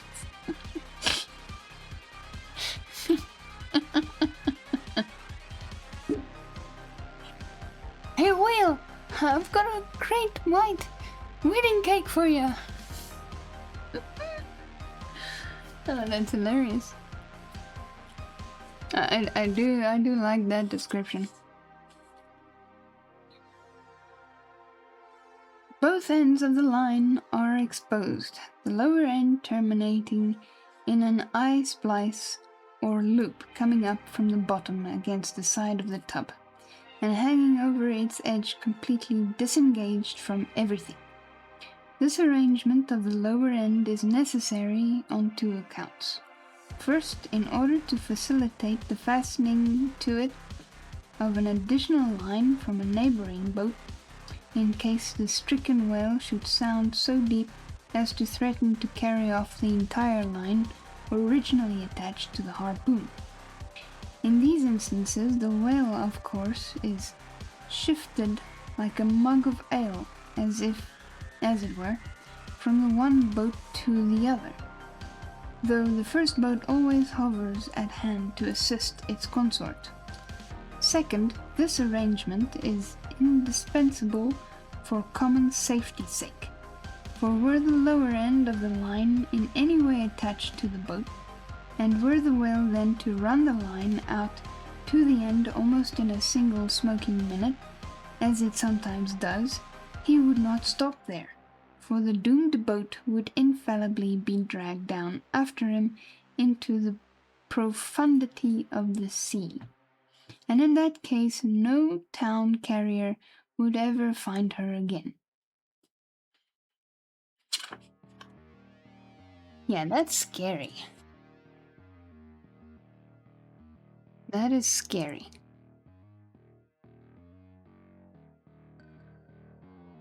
So yeah, that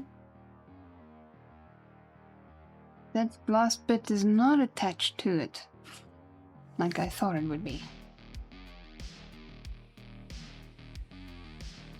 Makes sense for it to not be attached to anything.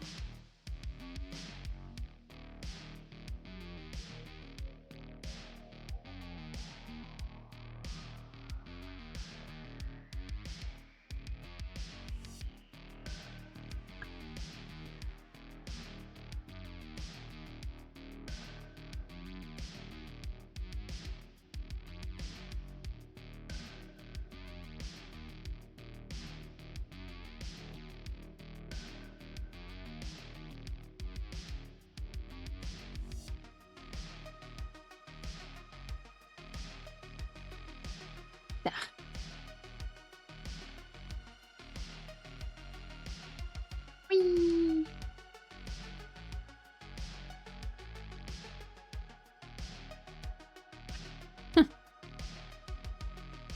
Just hanging there. Whee!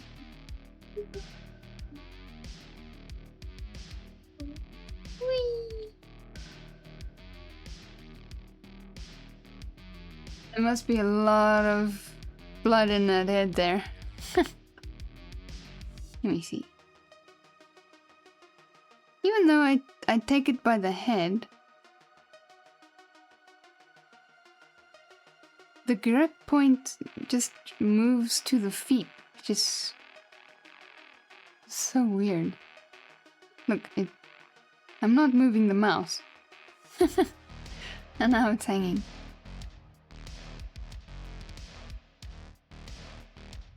Click on the head.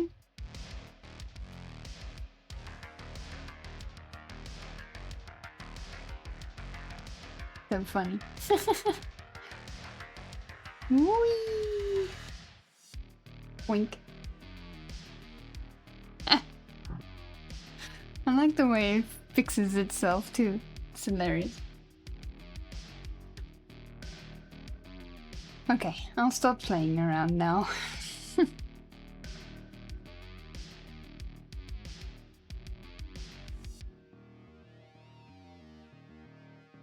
Right, so now I must read here. Right? Yeah. Before lowering the boat for the chase, the upper end of the line is taken aft from the top, and passing around the loggerhead there, is again carried forward the entire length of the boat, resting crosswise upon the loom or handle of every man's oar, so that it jogs against his wrist in rowing, and also passing between the men, as they alternately sit at the opposite gunwales to the loaded chocks or grooves in the extreme pointed prow of the boat, where a wooden pin or skewer the size of a common squill prevents it from slipping out. From the chocks it hangs in a slight festoon over the bows, and is then passed inside the boat again, and some 10 or 20 fathoms, called box line, being coiled upon the box in the bows. It continues its way to the gunwale still a little further aft, and is then attached to the short warp, the rope, which is immediately connected with the harpoon. But previous to that connection, the short warp goes through sundry mystifications too tedious to detail. Oh, thank goodness he spares us that. Thus the whale line folds the whole boat in its complicated coils, twisting and writhing around it in almost every direction. All the oarsmen are involved in its perilous contortions, so that to the timid eye of the landsman they seem as Indian jugglers with the deadliest snakes sportively festooning their limbs. Nor can any son of mortal woman, for the first time, seat himself amid those hempen intricacies, and while straining his utmost at the oar, bethink him that at any unknown instant the harpoon may be darted, and all these horrible contortions be put in play like ringed lightnings. He cannot be thus circumstanced without a shudder that makes the very marrow in his bones to quiver in him like a shaken jelly. Yet habit, strange thing, but cannot habit accomplish what cannot habit accomplish. Gayer sallies, more merry mirth, better jokes, and brighter repartees you never heard over your mahogany than you will hear over the half-inch white cedar of the whaleboat. When thus hung in hangman's nooses, and like the 6 burghers of Calais before King Edward, the 6 men composing the crew pull into the jaws of death, with a halter around every neck, as you may say. Okay, I may be completely off. So, it sounds like this rope goes around every oarsman. So from the back comes and then passes around, go that way to the other side, and then around again to the other side, and so on. I don't know. I could be completely wrong, but this is how it seems like it is. I wish there was a picture that showed this. It would be very helpful if they had like a little illustration painted on one of these pages. Perhaps a very little thought will now enable you to account for these repeating whaling disasters. some few of which are casually chronicled. Of this man or that man being taken out of the boat by the line, and lost. For when the line is darted out, to be seated then in the boat is like being seated in the midst of the manifold whizzings of a steam engine in full play. Yep, that's what I thought. When every flying beam and shaft and wheel is grazing you, it is worse, for you cannot sit motionless in the heart of these perils, because the boat is rocking like a cradle, and you are pitched one way and the other, without the slightest warning, and only by a certain self-adjusting buoyancy and simultaneousness of volition and action can you escape being made a Mazeppa of and run away with, where the all-seeing sun himself could never pierce you out. Yeah, so you're in between all these ropes, and you have to dodge them while balancing in a boat that's being rocked by the water because the whale is thrashing. That is terrifying. Again, as the profound calm, which only apparently precedes and I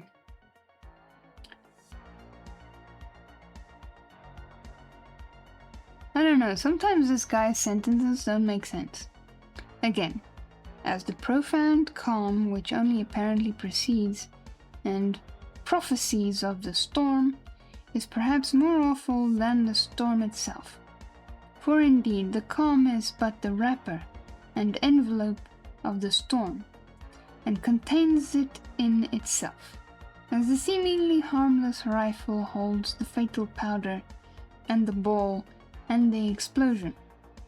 So the graceful repose of the line, as it silently serpentines about the oarsman before being brought into actual play, this is a thing which carries more of true terror than any other aspect of this dangerous affair. But why say more? All men live enveloped in whale lines. Or enveloped. Here we go, that sounds better. All men live enveloped in whale lines. All are born with halters round their necks, but it is only when caught in the swift sudden turn of death that mortals realize the silent, subtle, ever-present perils of life. And if you be a philosopher, though seated in the whaleboat, you would not at heart feel one whit more of terror than though seated before your evening fire with a poker and not a harpoon by your side.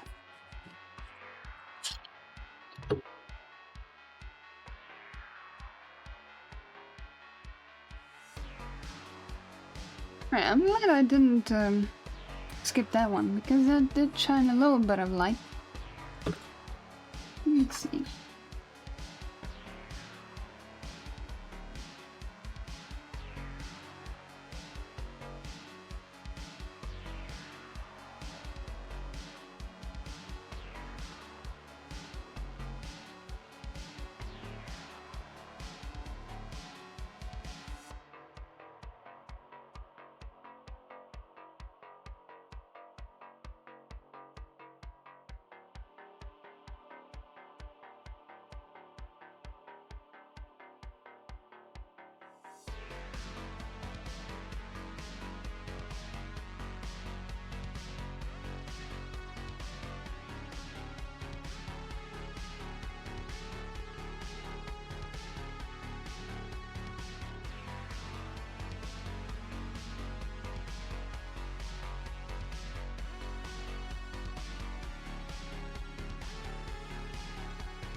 I think I might be able to get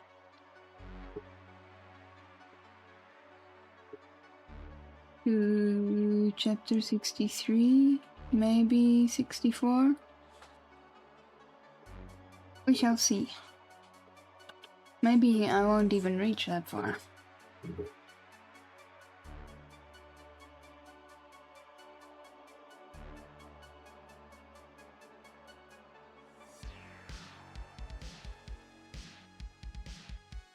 Alrighty.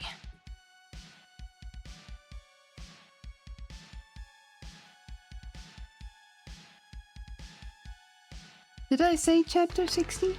I think I did. Anyway, chapter 61. Stubb kills the whale.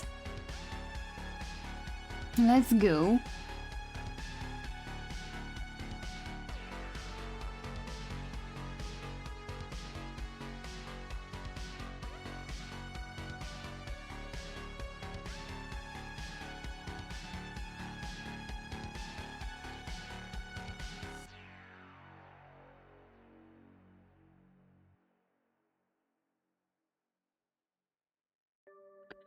If to Starbuck the apparition of the squid was a thing of portent, to Queequeg it was quite a different object. "When you see him, Quid," said the savage, honing his harpoon in the bow of his hoisted boat, "then you quick see him, palm whale." The next day was exceedingly still and sultry, and with nothing special to engage them, the Pequod's crew could hardly resist the spell of sleep induced by such a vacant sea. For this part of the Indian Ocean, through which we then were voyaging, is not what whalemen call a lively ground. That is, it affords fewer glimpses of porpoises, dolphins, flying fish, and other vivacious denizens of more stirring waters than those off the Rio de la Plata, or the inshore ground of Peru. It was my turn to stand at the foremast head, and with my shoulders leaning against the slackened royal shrouds, to and fro I idly swayed in what seemed an enchanted air. No resolution could withstand it, in that dreamy mood losing all consciousness.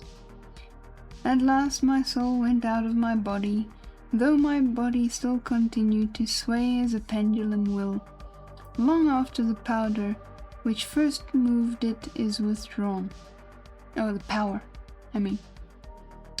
Ere forgetfulness altogether came over me, I had noticed that the seamen at the main and mizzen mastheads were already drowsy, so that at last all three of us lifelessly swung from the spars, and for every swing that we made there was a nod from below, from the slumbering helmsman. The waves too nodded their indolent crests, and across the wide trance of the sea, east nodded to west, and the sun over all. Suddenly bubbles seemed birthing beneath my closed eyes. Like vices my hands gripped the shrouds. Some invisible gracious agency preserved me. With a shock I came back to life, and lo, close under our lee, not 40 fathoms off, a gigantic sperm whale lay rolling in the water like the capsized hull of a frigate.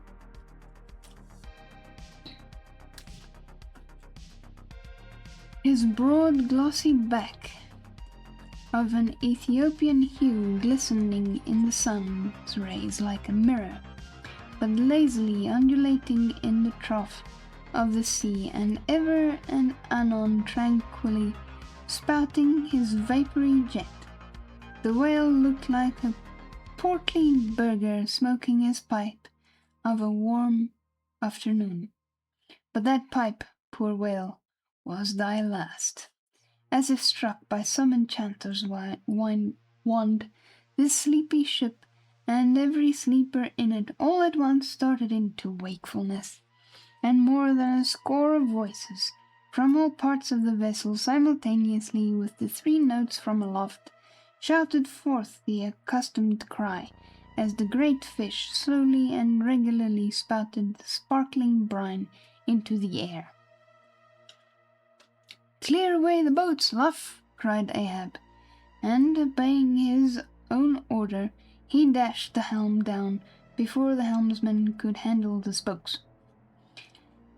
The sudden exclamations of the crew must have alarmed the whale, and ere the boats were down, majestically turning, he swam away to the leeward, but with such a steady tranquillity, and making so few ripples as he swam, that thinking after all he might not as yet be alarmed, Ahab gave orders that not an oar should be used, and no man must speak but in whispers.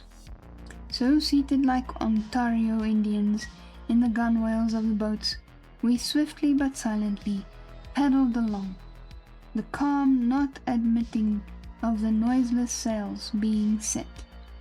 Presently, as we thus glided in chase, the monster perpendicularly fitted his tail 40 feet into the air, and then sank out of sight like a tower swallowed up. There go flukes," was the cry, an announcement immediately followed by Stubbs producing his match and igniting his pipe, for now a respite was granted.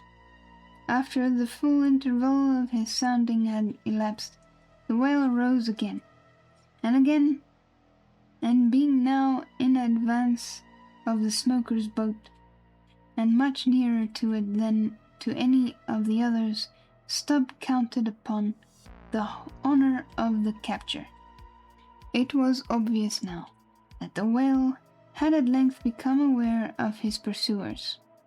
All silence of cautiousness and was therefore no longer of use. Paddles were dropped, and oars came loudly into play, and still puffing at his pipe, Stubb cheered on his crew to the assault. Yes, a mighty change had come over the fish. All alive to his jeopardy, he was going head out, that part obliquely projecting from the mad yeast which he brewed.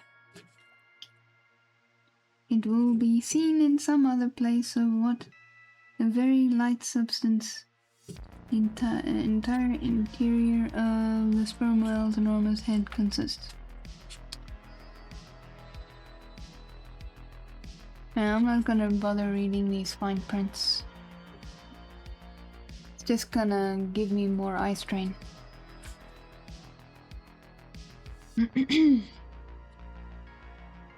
Okay. Start her, my men! Don't hurry yourselves, take plenty of time, but start her. Start her like thunderclaps, that's all, cried Stubb, spluttering out the smoke as he spoke. Yeah. Start her now. Give him the long and strong stroke. Tash Diggo. Start her, Tash, my boy. Start her all. But keep cool, keep cool. Cucumbers is the word. Easy, easy. Only start her like grim death and grinning devils, and raise the buried dead perpendicular out of their graves, boys. That's all. Start her. Woohoo! Wahee! Screamed the gay header in reply, raising some old war whoop to the skies, as every oarsman in the strained boat involuntarily bounced forward with the one tremendous leading stroke which the eager Indian gave. But his wild screams were answered by others quite as wild. Kee-hee, kee-hee, yelled the goo, straining forwards and backwards in his seat like a pacing tiger in his cage. Kala, kulu, howled Queequeg, as if smacking his lips over a mouthful of grenadier's steak. And thus, with oars and yells, the keels cut the sea. Meanwhile, Stubb, retaining his place in the van, still encouraged his men to the onset, all the while puffing the smoke from his mouth. Like desperadoes, they tugged and they strained, till the welcome cry was heard. "Stand up, Teshtigo! Give it to him!" The harpoon was hurled. "Stern all!" The oarsmen backed water. The oarsmen backed water. The same moment something went hot and hissing along every one of their wrists. It was the magical line. An instant before, Stubb had swiftly caught 2 additional turns with it round the loggerhead, whence, by reason of its increased rapid circlings, a hempen blue smoke now jetted up and mingled with the steady fumes from his pipe. As the line passed around and round the loggerhead, so also, just before reaching that point, it blisteringly passed through and through both of Stubb's hands, from which the handcloths, or squares of quilted canvas, sometimes worn at these times, had accidentally dropped. It was like holding an enemy's sharp 2-edged sword by the blade, and that enemy all the time striving to wrest it out of your clutch. Huh? Yeah. This guy is insane. "Wet the line," cried Stubb to the tub oarsman, him seated by the tub, who, snatching off his hat, dashed sea-water into it. More turns were taken, so that the line began holding its place. The boat now flew through the boiling water like a shark all fins. Stubb and Teshtigo here changed places, stem for stern. A staggering business truly in that rocking commotion. For the vibrating line extending the entire length of the upper part of the boat, and from its now being more tight than a harp string, you would have thought the craft had 2 keels, one cleaving the water, the other the air, as the boat churned on through both opposing elements at once. A continual cascade played at the bows, a ceaseless whirling eddy in her wake, and at the slightest motion from within, even but a little finger, the vibrating, cracking craft canted over her spasmodic gunwale into the sea. Thus they rushed, each man with might and main clinging to his seat, to prevent being tossed to the foam, and the tall form of Teshtigo at the steering oar crouching almost double, in order to bring down his center of gravity. Whole Atlantics and Pacifics seemed past as they shot on their way, till at length the whale somewhat slackened his flight. Haul in, cried Stubb to the bowsman, and facing around towards the whale, all hands began pulling the boat up to him, while yet the boat was being towed on. Soon, ranging up by his flank, Stubb firmly planted his knee in the clumsy seat, darted dart after dart into the flying fish. At the word of command, the boat alternately sterning out of the way of the whale's horrible wallow, and then ranging up for another fling. The red tide now pouring from all sides of the monster like brooks down a hill. His tormented body rolled not in brine but in blood, which bubbled and seethed for furlongs behind in their wake. The slanting sun playing upon their crimson pond in the sea sent back its reflection into every face, so that they all glowed to each other like red men. And all the while, jet after jet of white smoke was agonizingly shot from the spiracle of the whale, and vehement puff after puff from the mouth of the excited headsman, as at every dart holing in upon its crooked lance by the line attached to it. Stubb straightened it again and again, but a few rapid blows against the gunwale, then again and again, then it into the whale. Pull up, he now cried to the bowsman, and the waning whale relaxed in his wrath. Pull up, close to! And the boat ranged along from the fish's flank. Forrest Logan, hello, welcome in, and thank you for the lurk. When reaching far over the bow, Stubb slowly churned his long sharp lance into the fish, and kept it there, carefully churning it and churning, as if cautiously seeking to feel after some gold watch that the whale might have swallowed, and which he was fearful of breaking ere he could hook it out. But that gold watch he sought was the innermost life of the fish, and now it is struck. For starting from his trance into that unspeakable thing called his flurry, the monster horribly wallowed in his blood, overwrapped himself in impenetrable mad boiling spray, so that the imperiled craft, instantly dropping astern, had much ado blindly to struggle out of that frenzied twilight into the clear air of the day. And now, abating in his flurry, the whale once more rolled out into view, surging from side to side, spasmodically dilating and contracting his spout hole with sharp, cracking, agonized respirations. At last, gush after gush of clotted red gore, as if it had been the purple lees of red wine, shot into the frightened air, and falling back again, ran dripping down his motionless flanks into the sea. His heart had burst. "He's dead, Mr. Stubb," said Daggoo. "Yes," both pipes smoked out.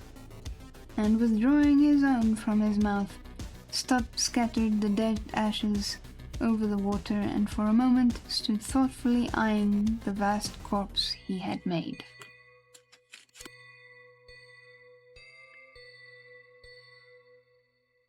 That is quite the picture over here. Look at that.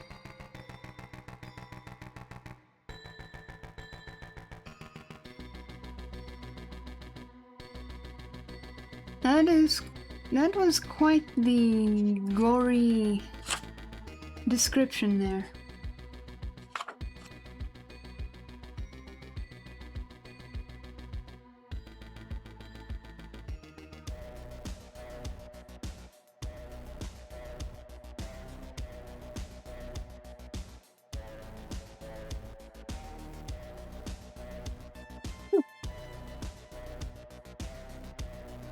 Right.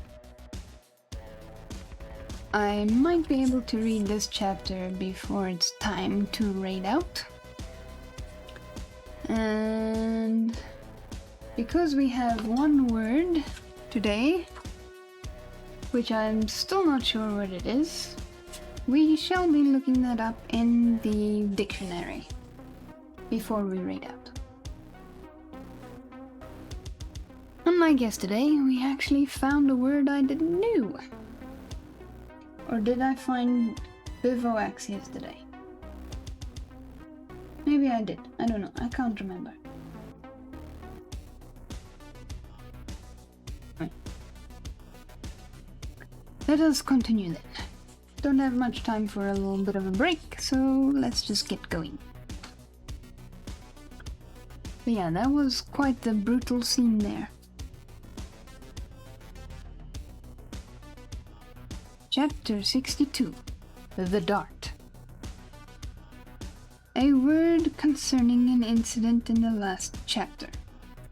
According to the invariable usage of the fishery, the whaleboat pushes off from the ship, with the headsman or whale killer as temporary steersmen, and the harpooner or whale fastener pulling the foremost oar, the one known as the harpooner oar.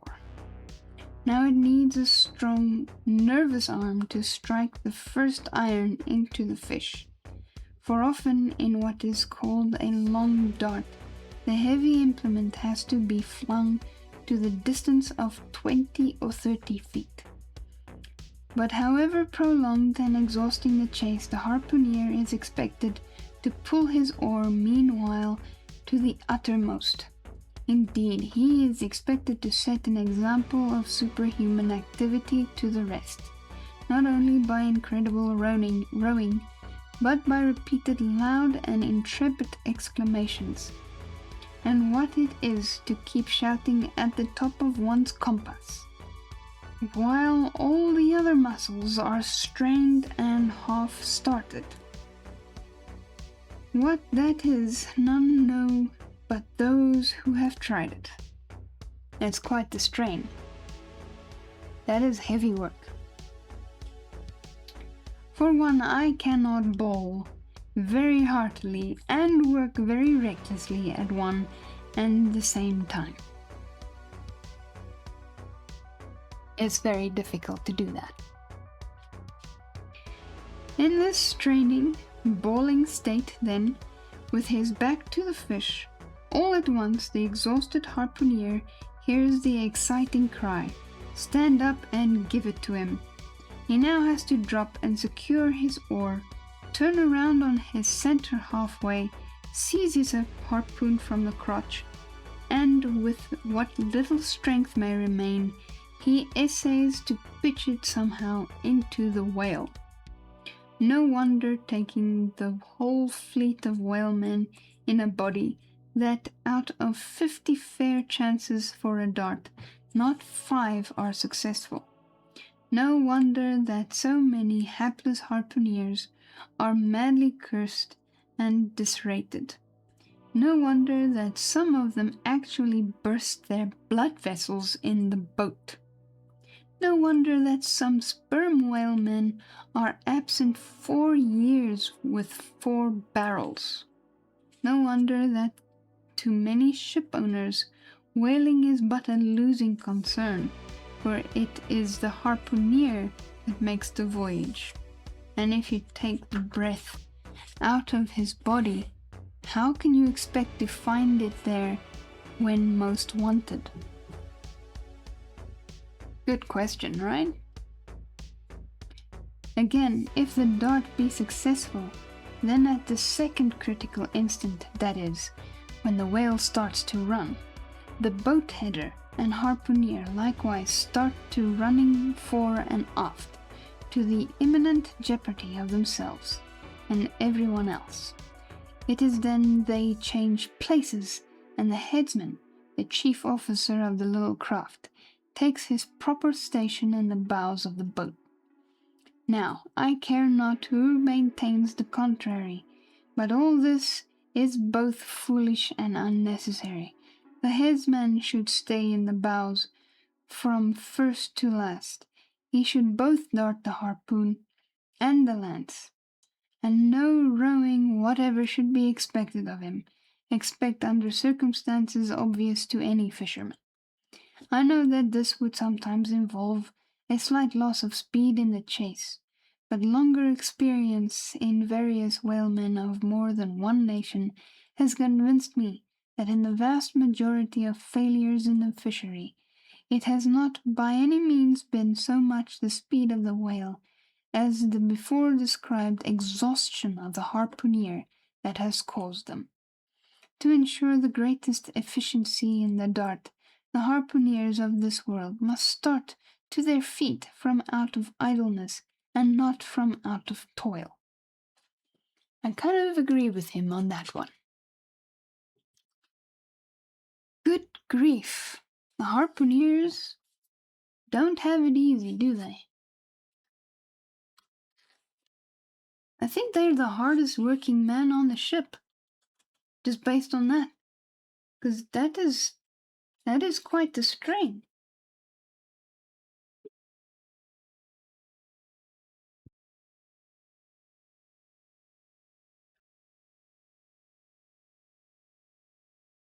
That is quite the strain that they have to go through.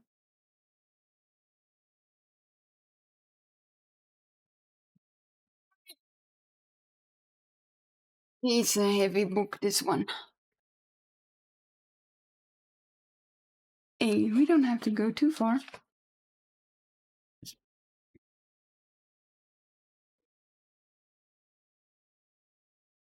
Alrighty. Is it Archie or Arky? I don't know. We'll see now.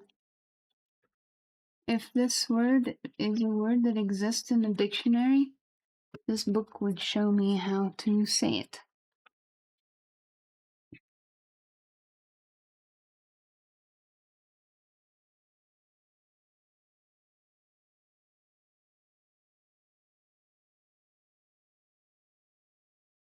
Alright, I think we found it, guys.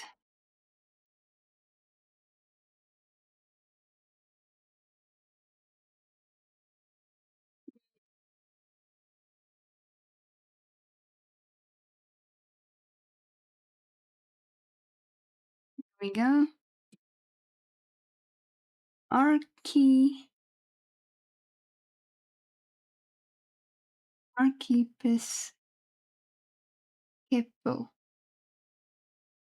Archiepiscopal. No, archiepiscopal. Relating to archbishops or archdioceses. Early 17th century. Formed from ecclesiastical Latin archiepiscopus. Archbishop. From ecclesiastical Greek archiepiskopos.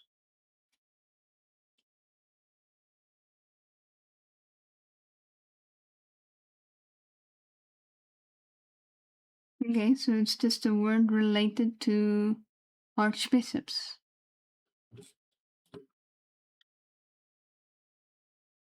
Doesn't really tell me what it means, though. It did tell me, however, how to say it.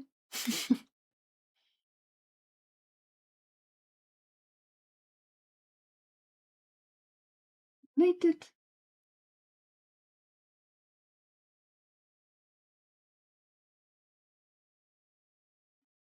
In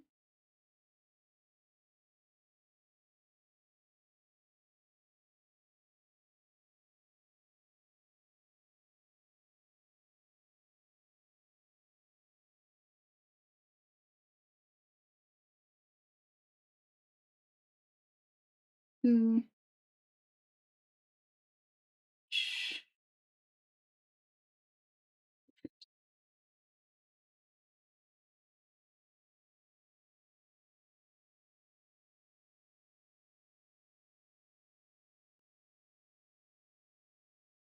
there we go. And that is it.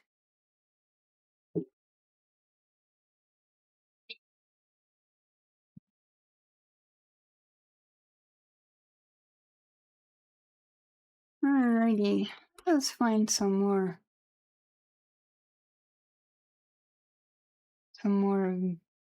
music. Maybe we'll go back one.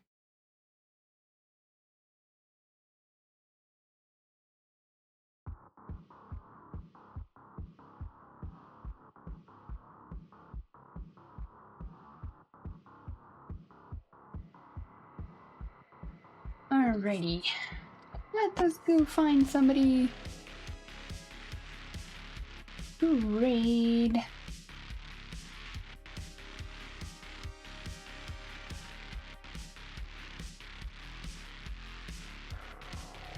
Let's see who is live.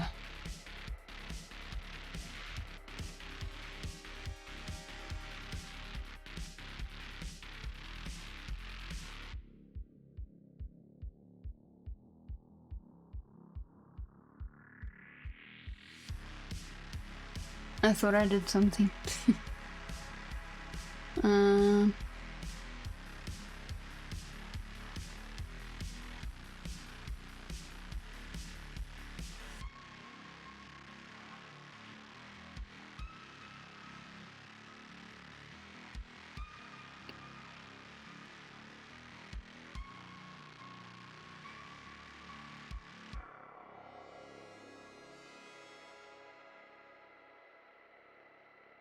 You know what? I think I'm going to raid the person I was going to raid yesterday, and we haven't raided him in quite a while. Let us go. Show some love and say hello to our dear friend, Sir Charles Cubex. There is a shouty for him. He's currently playing Elden Ring. And, yeah, let's go say hello to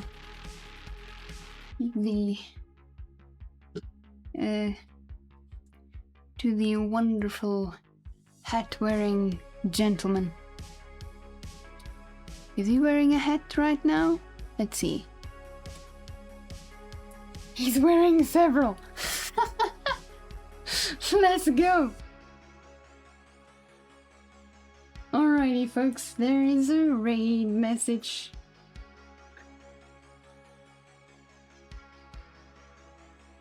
Give that a sneaky little copy so that you can go and give him a snuggle raid, and we shall snuggle him only halfway to death.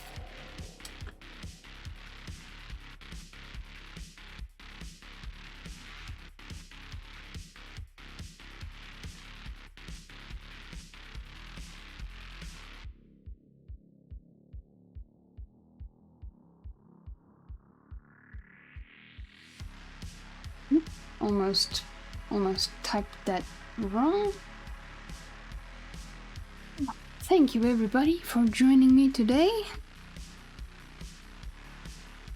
The reading with me today's chapters of Moby Dick. And this time we caught a whale. That was quite the adventure, that one, and the descriptions was quite vivid. Yeah. Yeah, a little bit gory. I suspect there will be more as we hunt more whales. But yeah. Let us go and show some love to Sir Charles with his multiple hats. he looks quite funny. At least I think it looks funny. And yeah. Let's go see his hats on his head. Take care, everybody. God bless. Mwah.